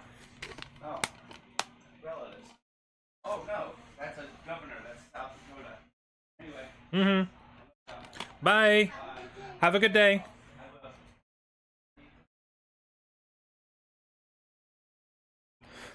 Because you're a Fenrir. So we got the Far Cry series. If we're interested in this, I would definitely play that. So possible for potential. I will definitely add that. Oh god, I can't type. There we go. Alright. Getting down to the last few stacks. Stop. Alright. Next up, we have... Technically, they're all different, but they're all from the same series. Oh, jeez, okay. I have 1, 2, 3, 4, technically 1, 2, 3, 4, 5, 6, 7. I technically have 7 Final Fantasy. Jesus, they're running away. I have 7 Final Fantasy games. I have Stranger of Paradise, which is a remake of the Final Fantasy origin story, but it uses Souls mechanics for the gameplay. So hack and slash, parrying, the ability to make checkpoints, and if you die, you then go back and reclaim your experience by attacking the enemy that killed you. Type situation. I have what is considered probably the worst Final Fantasy game, but I haven't had a chance to really get far into it. We have Final Fantasy Type 0. This was originally only a Japanese made game for the PlayStation Portable. Then they remade it right before Final Fantasy 15 came out. You actually, when you bought that, you had access to the Final Fantasy 15 demo before everyone else, because it came with a unlock code for the demo. I don't own the second one yet, but I do have the Final Fantasy VII Remake, and it would come with a free upgrade for the Intergrade since I have the physical disc. Then we have Final Fantasy X and X-2. These games I have beaten before. I've never streamed any of the Final Fantasy games, so that is still the progress from previous streams, so I haven't done... You come with the unlock code for the I know, that was a big thing, but it was a big thing because everyone wanted to play Final Fantasy 15, so they would actually spend the money on the other game to get access to the demo. Or the demo might have been on the disc. I don't remember. But it gave you access to trial Final Fantasy 15 demo, and I actually never beat the demo, so...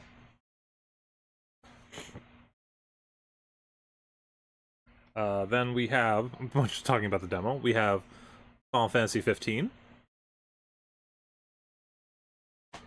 And Final Fantasy 16, which is, they said, one of the best written stories in a Final Fantasy game, but it's also one of the ones that kind of detracts from the game a little bit, because there's, I think they said it's about a 30-hour game, but there's 18 to 20 hours of cutscenes in this one. So, I don't know. I've heard it's really good.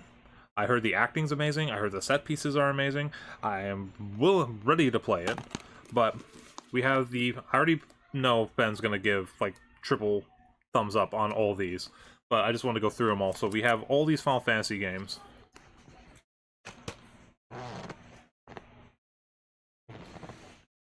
So, I'm just going to go ahead and put yes on all these.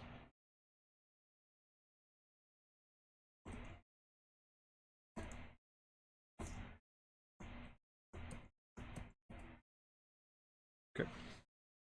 Watching it was kind of eh. Okay, I can understand that. I have a feeling it's probably more fun to play it than it is to watch it.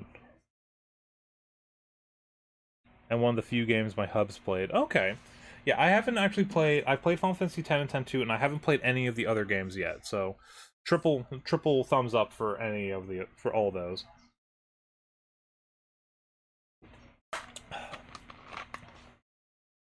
Well, this is wrong. Yes. Yes, I have... Why does this say no? I have streamed this. Wait, we are in... Oh, that's why, because we're in the wrong. So next up, another game that we beat last year. Another set of games that we beat last year. I don't... If we came back to these, I would not have to play the first one. So you guys might know. So it's the Five Nights Collection.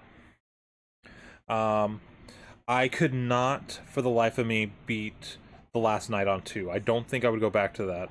So if we did this, it would be to attempt to get the true endings for 3, 4, and Sister Location, if we decided we wanted to try come back for these. That just depends. Because, I will not put my struggle and my mental health through on FNAF 2. But if we wanted to try and do 3, 4, and Sister Location, because I actually did the secret minigame for Sister Location, I just never went back and then did the extra stuff.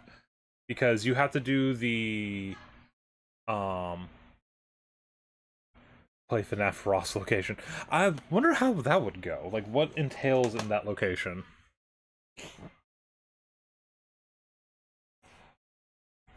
Ben, would you be interested in me trying to do the last nights on those games, or do we... Possible no. Okay. Or potential no. Whoa. What the hell is going on with my computer? There we go. Potential no. Alright, next up. This is something that I beat on my YouTube channel for the campaign mode, but I've never done it on stream.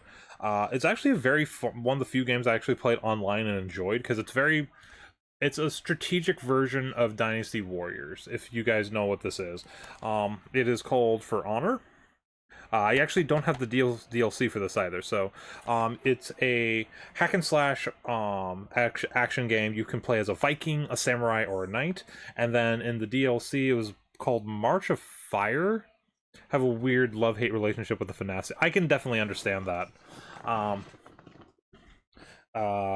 they added, I think it was called March of Fire, and they added Chinese warriors to this. I don't know if they added any more since then.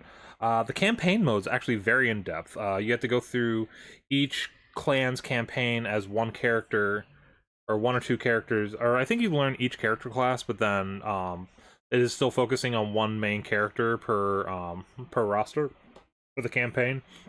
And it's your characters are trying to protect their lands while also being tricked and tormented by like a character in the shadows type situation. Hack and slash, yes. It's actually very well done. I would not mind doing that. So unfortunately, one of the games that did not live up to the hype, but I still want to play it. We have Forspoken. This was a game that was highly anticipated. Then you started hearing some of the dialogue and everything else. From what I can tell, the gameplay is very strong, but the dialogue between the main character and her enchanted bracelet, it can be very taxing from time to time. So, I'm curious about it. I wouldn't mind playing it. The magic parkour elements are supposed to be amazing in this, so like you can like create an ice surfboard and like go gliding across water and stuff like that, or you can create spells to like entrap enemies and then like light them on fire type situation. So like the gameplay elements are really really cool, but I'm not sure. I heard the open world's a little lackluster, like in terms of like things in it, and then the dialogue is probably not the best. So, potential. I was kind of on the fence about it as well. I want to play it, but it's not like I absolutely need to play it. Eh?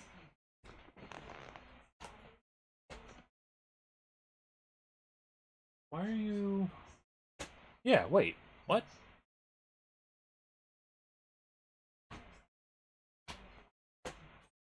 Hold up.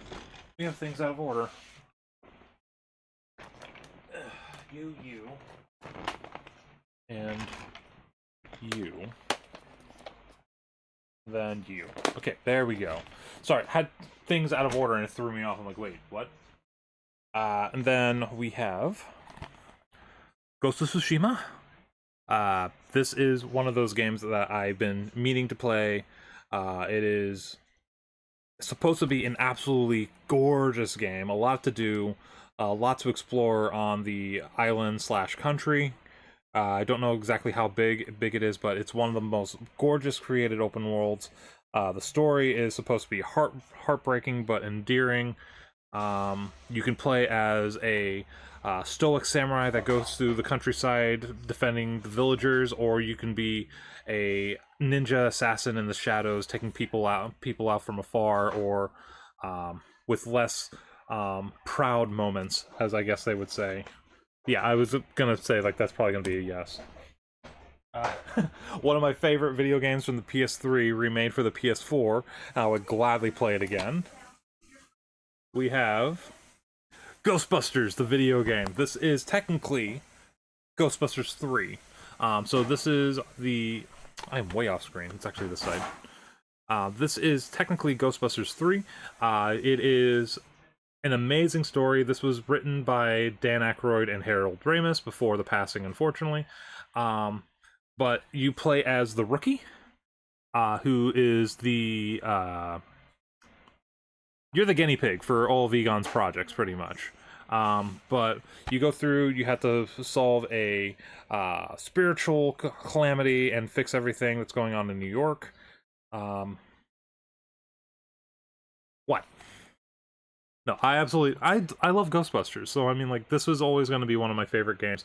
There's two different play styles in the game. You can be very precise and very careful, because there's two specific trophies. There's one called Nice Shooting Text, and then I am the Destroyer is another trophy, and it's one is you have to have under like $100,000 in property damage, and the other one is like you have almost $1 billion in property damage. So you can either go gung ho on everything, or you can be very precise. But I absolutely adore this game. The writing is incredible. The acting is incredible. All the original cast is in this. Um, yeah, I just love it. I mean, you have the guy who plays Peck. Potential. Aw, I'm probably still gonna play it. I'll probably wait until like Halloween though. Next up, one of our favorite games from last year that we played. This would have to be a challenge where I collect everything, because that's the only other thing, or raising the difficulty, because that's the only other things I can think of doing. But it's Ghostwire Tokyo. So that's the only thing. Those are the only two things I can think of would be like increasing the difficulty or focusing on collecting everything. So every single soul, every single artifact. So would depend on if we wanted to try and do that. But otherwise, if we are fine with moving on, then I'm good with that. Yep, Ghostbusters Halloween. So Ghostwire, if we are interested in trying to challenge ourselves, then awesome. The other thing would be nearly impossible. Would be like trying a no magic run. Potential, yes. Okay. There are other games I want to focus on, so I understand that. So we'll say yes with challenge. Next up, we have God of War and God of War Ragnarok. I have yet to play this one. This was another one of those games that was one of my last series on my YouTube channel that was strictly Let's Plays. So as I said, I always try to move my VODs over to YouTube so I can retain them. But this was the last series that I actually played through and beat on my channel. I did not 100% it, so once again, this is another one where I could go through and try to actually complete everything. I never beat the Valkyries. I never beat I never found the Gauntlet, if you know about that. So yes on both of those.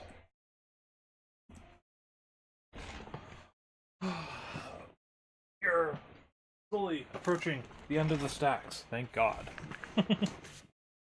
Alright, next up. Got the Ross Gauntlet. Next up, Gearbox unfortunately did not pull it off, but it's a very beautiful game. I would not mind trying it just to see like how it would go. But I heard the gameplay is very repetitive, so I don't know. But we have Godfall.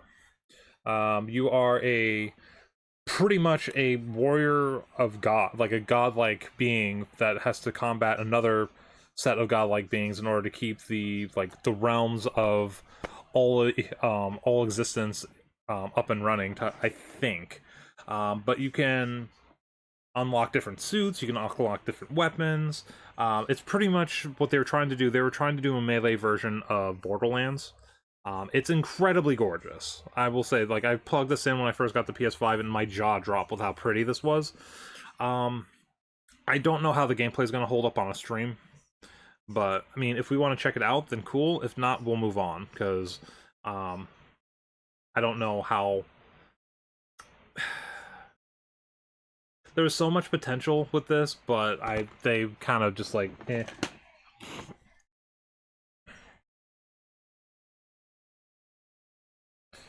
Alright, and we were discussing with these last time, like, we didn't really get the appeal of most of these.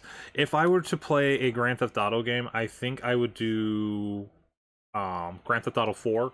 It seems to have one of the most engaging and honest stories, instead of just being like a group of guys going through causing calamity and everything like that. So I don't know if we want to try and do the Grand Theft Auto 5 story. Yay or nay on that, I'm fine with either. So if you guys want to see it, cool. If not, I'm not heartbroken. I tried doing the online mode, and people are just way too sweaty with that.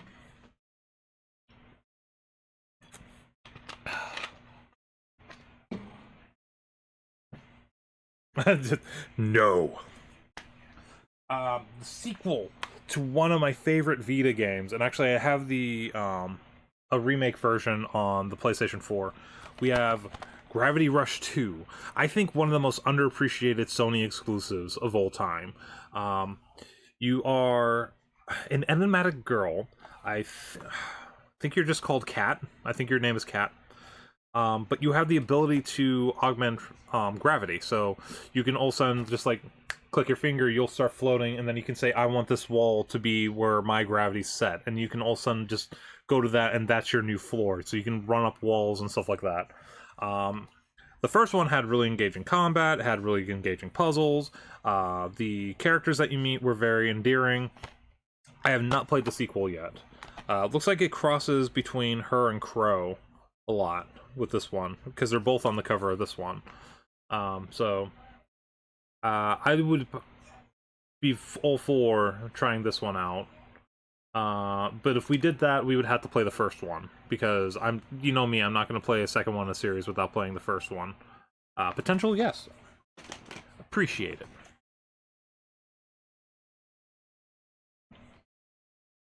Oh, I actually love this game.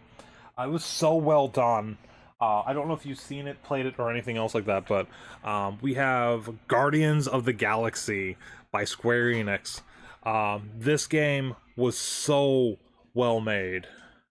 You control Star-Lord through adventures, but you can control what your teammates do with different abilities. It has a very heavy cause and effect, like your choices matter type situation. Like something you do at the very beginning of the game might actually affect something that's like 3 chapters later. The voice acting is great. I'm just going to keep talking about it as I put it down because I already see the yes. But that was one of my favorite games, and I have streamed it. It was before any of you guys joined my channel by a long shot. I think that was like late 2021 because I made my big push for affiliate in 2022. Yes, in 2022. Then we kind of got our groove with the challenge last year. I'm not even gonna say yes with the challenge. I'm just gonna say yes because there's so many different endings to that you could have like 5 different gameplays. This one's gonna be a yes from Fen.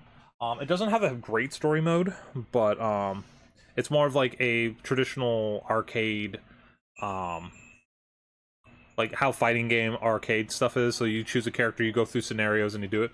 But it's Gundam Versus. So you choose a Gundam. They have Gundams from all the different varieties. They don't say exactly how many Gundams are in this. But you can choose everything from the OG Gundam, Gundam Wing, Gundam Unicorn, some of the Gundam series that I haven't heard of before, and you just go through into different battle scenarios. I think the single player has like wave combat, so you're fighting like little minions, and then you have like a boss type stuff go up. It's meant for a multiplayer game, but it might be just like a little fun thing. Like if we want to, it could be like a little fun. Like let's pop it in for like an hour or two, play it, and then move on to something else. Or that'll be like the game that I do for the day. I knew Fen was gonna have the triple thumbs up because it's Gundam. This one, it's not going to be restarted because we still have plenty of stuff to do if we decide. But if we go back to it, we have Hades. We beat the main story we were trying to do. But there's like things you can augment. There's additional things because you want to try and beat the game with each of the weapons, which I'm still working on. If we go back to it, you can make the game harder. You can make the game easier. One of the things that I did not know, I had a kind of a feeling you could do it, but you can get into a relationship with Meg, which I kind of would love to see because I love the voice actress of Meg, and those two are kind of adorable together. So if we want to try and continue this for the additional stuff, then absolutely. It's not going to be like a restart because it was hard enough to beat this on its own. For just where we got. I mean, I could probably get to it faster now that I know what I'm looking for. But if we were interested in continuing the onslaught of what Hades has to bring, then awesome. If not, we'll move on to another game.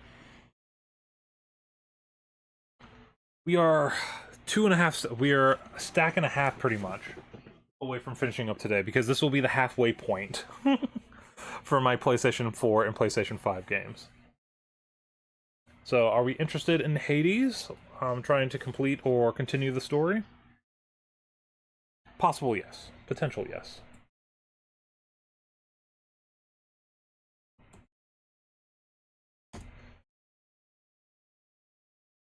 So we'll go ahead and say yes, because that's not going to be a challenge, because we're technically not done. Next up, we have what I think is one of the funniest kind of concepts for a game. It is has-been heroes. This is a very difficult it's not tower defense, but it's you have 3 characters that you choose. You have enemies that are coming from the side, and you have to tell each character where you want them on a grid to then attack.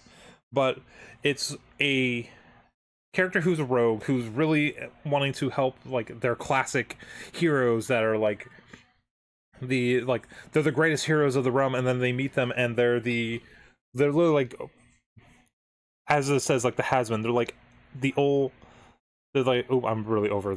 It's like the old wizard and then the old knight are the 2 characters.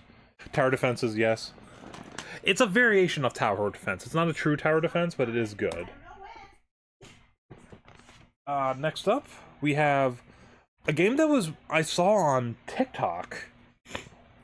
Or I noticed on TikTok, Atari is now starting to take a lot of their classic IPs that they have not touched in like 20 years, and they're having developers expand and turn them into modern day games.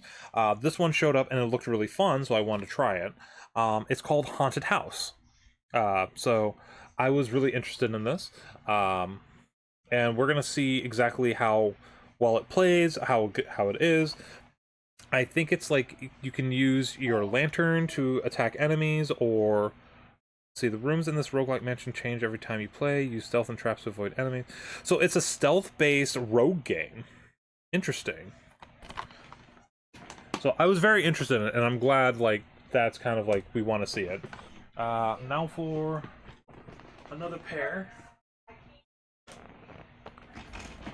So we have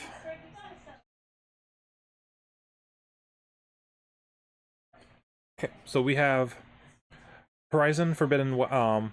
We have Horizon Zero Dawn and Horizon Forbidden West. I have actually never finished the first game. I'm very sad to say that I've never finished the first game. I think it's absolutely amazing. It's beautiful. I just got lost. So much like the Elder Scrolls or the Fallout games, I just got lost. But I think these are one of the most beautiful games I've ever seen done, and I would love to fight some more robot dinosaurs. If you're interested in seeing me fight robot dinosaurs, then give a thumbs up.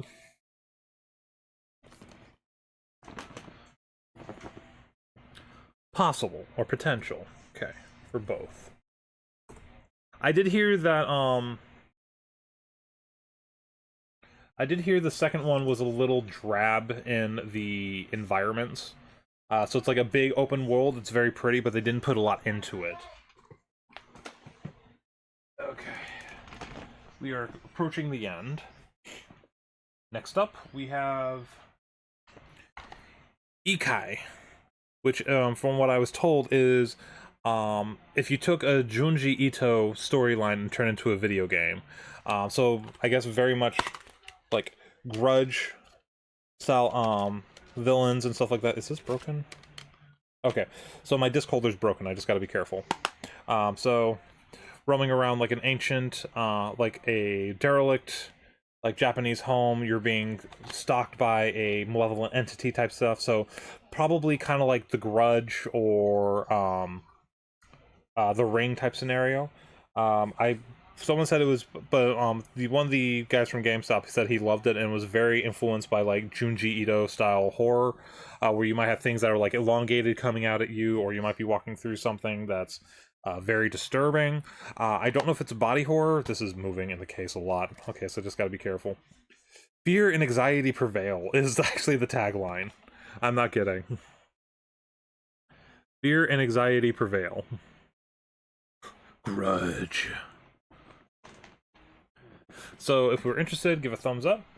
I'm not entirely sure with how the game would go, but it sounds interesting. So, I mean, I can't really say much to it. Next up.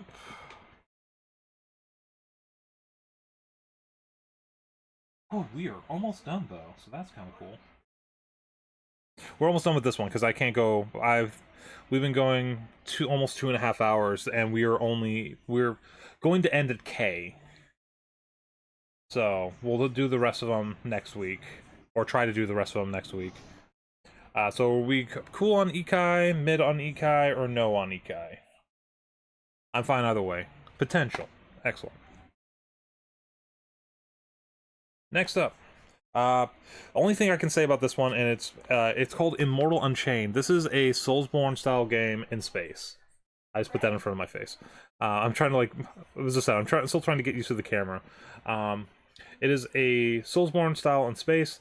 It wants to emphasize gunplay more. So like you can choose to be a person with a heavy sword, but your main attack is actually going to be submachine guns. The sniper is going to have a shotgun or something like that.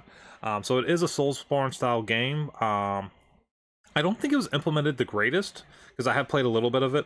But, I mean, it could be a nice little distraction from some of the other Souls game series. I do plan on playing another game in the Soulsborne style soon. That's not, and I actually have it on my hard drive right now, called Steel Rising. But that'll come up possibly later today if I don't feel like playing Spider-Man. Potential. Valid. Next up, we have Immortals: Phoenix Rising.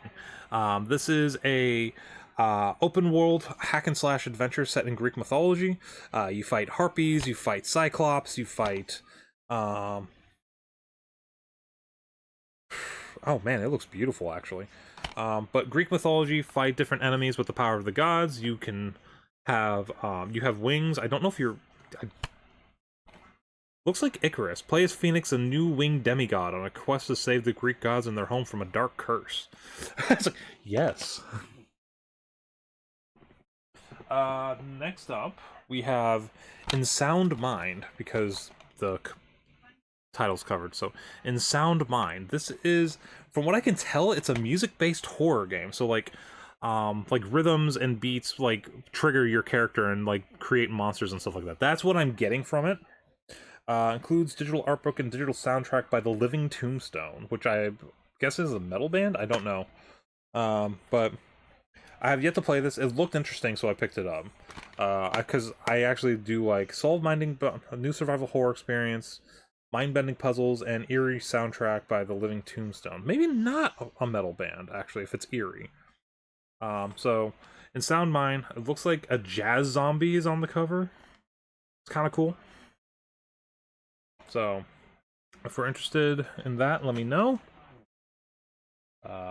Potential. I'm getting a lot of potential with these.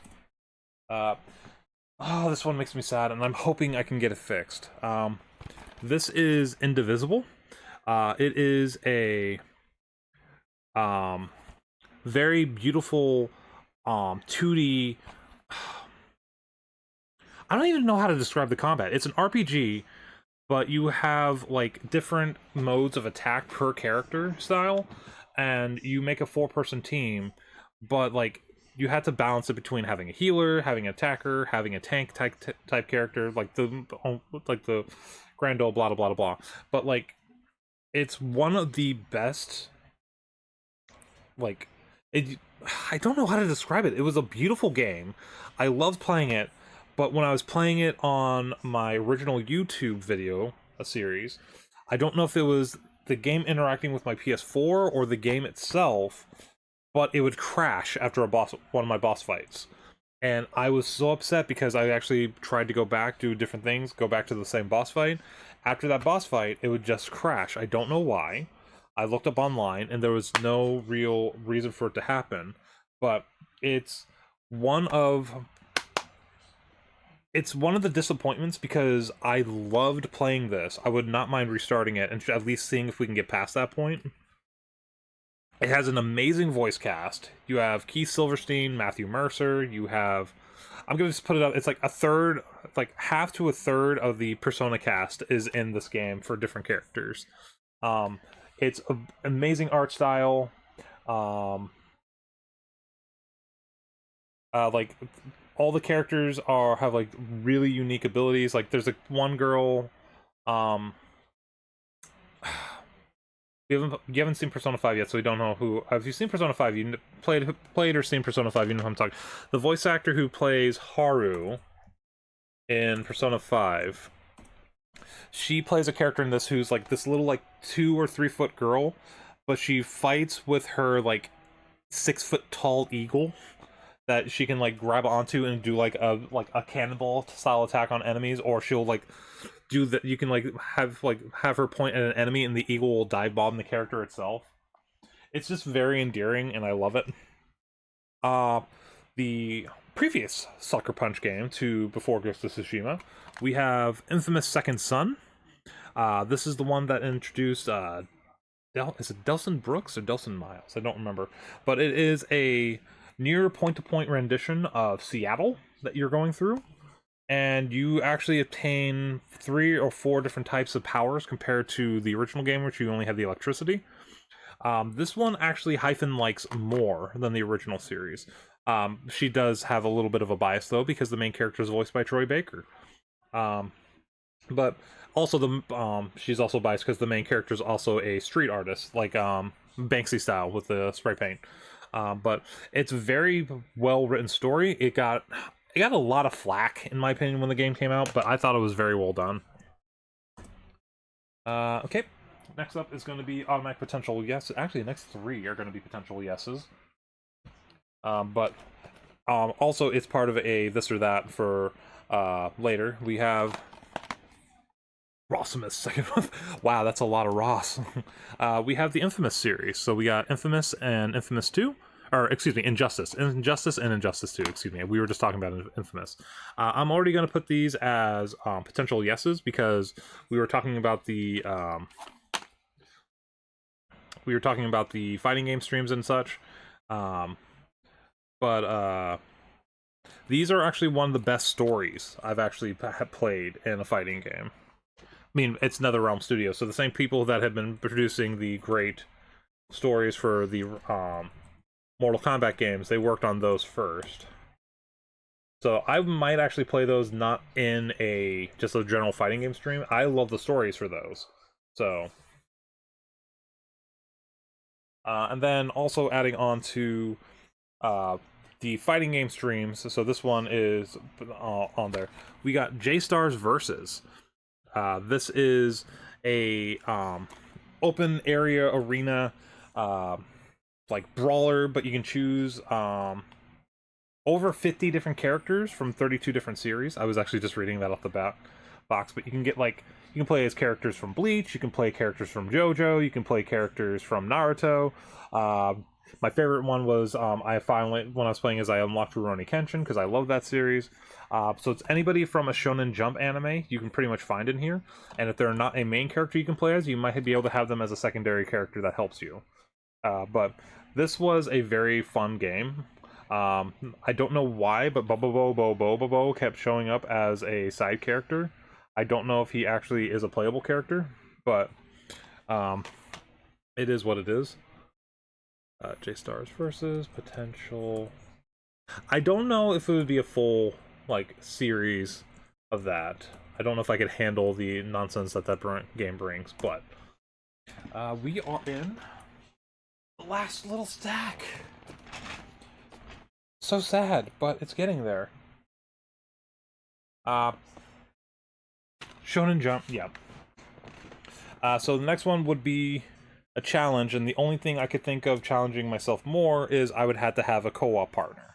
Because we beat this single player, and I think you know which one is coming because we were in the K's. We have Kiwi. Absolutely adore this game. It was so much fun. It was adorable. It was adorable just having the little birds run around doing all the little things. But I think the only way to make this game viable as another stream would be I need a partner. Hyphen does not like playing games on stream. She likes giving commentary and watching. So I don't know about this on my own. If anybody would want to join in and pick this up, then we can talk about it. But as of right now, I did enjoy playing this. This was an absolute blast to play. So. Oh boy. And then for a biggie.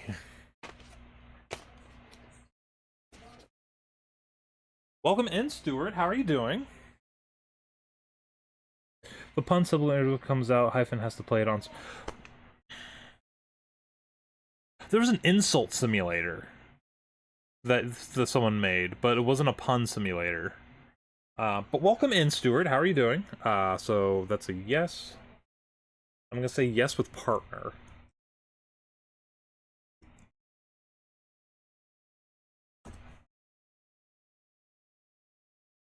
Alright, and the next set. Oh, sorry about that. Never fun. Also, I've done that before, so that is not fun. The next set. Yeah, please give hugs.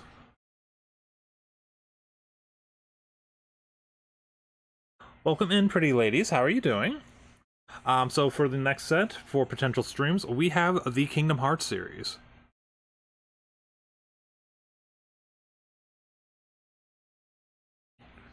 So I have the 1.5, 2.5, and 2.8 collections, and then Kingdom Hearts 3.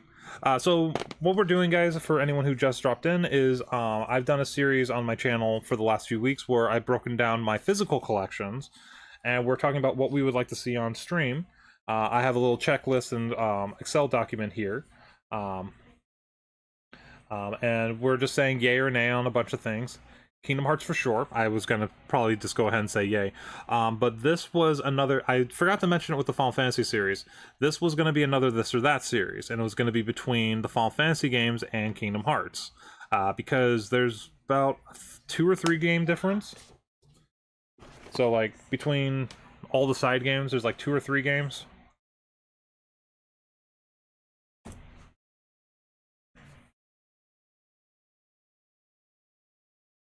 Stuart, are you...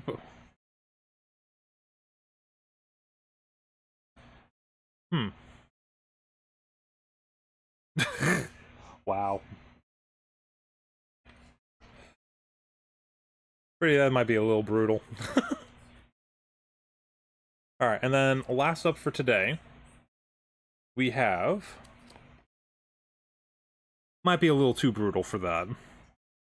I mean, we are a company of puns in this building, but... No, it's... I actually almost had a cat named Smoke once. We ended up naming it Harley at the end. Alright, for the last 2 games of this batch, because I have way too many games to keep going, and so we'll probably start up the next one next week. You're fine. Okay, well that's good. I had a feeling like it was just gonna keep going. Like as soon as you kept going, I was like, wait a minute. No, if you're just in jest, that's fine. I'm not gonna get too upset. If my wife was here, you would probably be getting... Yeah, if my wife was here, you probably would have been banned just for bringing up something about a cat like that, because she is very adamant about cats. So, last 2 games. I actually enjoy these games. I have not streamed them, but I have beaten them on my YouTube channel. Way back. She had Fen going. But I have the Knack series. I actually enjoy these. Are they the best games ever? No. The first one was technically just a glorified like tech demo for the PlayStation 4, but I did enjoy them. Thank you, I appreciate that. But I'm gonna be really, really funny when I say this. This was a glorified tech demo.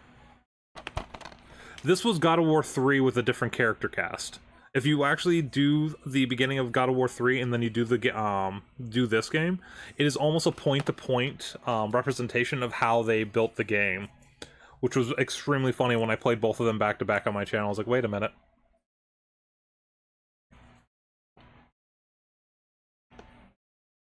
I do actually have, we actually were interested in the original Destiny campaign only. I'm not gonna play Destiny on the online. But yes, the campaign. I can play them. Yeah. Oh, I'm way too far. Oops. There we go. So yeah. So we'll play those. Nope, that is not yes. That is a Ye4. All right. So that it. That is a game you can get stuck into. And also, I played the original Destiny with my brother, and we had moments where we were just walking through the environment, not actually playing. It was actually a lot of fun. What's up, Yuki? So, while we wind down this one, I'll be back on in a little bit after I run another errand and get some lunch. And then, I saw that. I read that, and I was about to ask if you were a mime, actually, before I got distracted. But yeah, we have a lot of games on. I have a lot of games posted, and actually, if on the Discord, if anybody is wanting to join, I can post that. We'll do. I might get sushi, so we'll see. But if anybody is interested, because you seem like lovelies, that is the access to the Discord. You will have to answer a few questions to get in. I had to add some questions to allow you to enter because we were getting trolled by too many art bots, and I was getting sick and tired of it. But if you're interested and you would like to join a group of nerds and fun people, then I would gladly have you. I think I'm going to take a break from Spider-Man, and I was mentioning this game earlier, the other Soulsborne game. I think I might do some Steel Rising for a little bit, just to change it up. And then we'll see how I feel tomorrow. I need a break from Spider-Man for a day.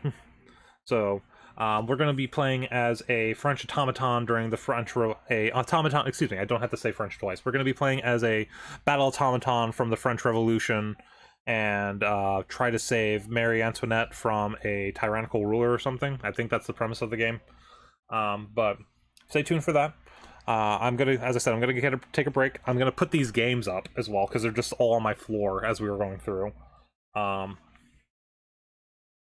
Rossauton from the Ross Revolution. Yes. But thank you, Stuart and Pretty Lady, for coming in. We are, as I said, we're a tight little group. We like to talk about games. We like, as you can tell from Yuki and Fen, we like to make puns. Stuart, just be very careful with the trolling. If we do a stream with my wife, no cats. I will just say that. If you come back in, no cats. I don't mind trolling though. As long as it is not aggressive, I don't mind it. So, and I think from what you were saying, you understand the boundaries on that, so that's fine. But I will be off for a little bit. Stay tuned. Stream will be on I'll probably start around 3 or so, because I'm gonna go run an errand and grab some food. So stay tuned. Love you all. I'll raid on the second stream. So thank you. Oh, also, Fen, 50-50. Thank you for joining in, Yuki. Also, 50-50 on Wife Quit weekend for tonight. She might be having a rough day again, so I'll keep you updated on that. So stay tuned. Love you. Bye, guys. I'll be back.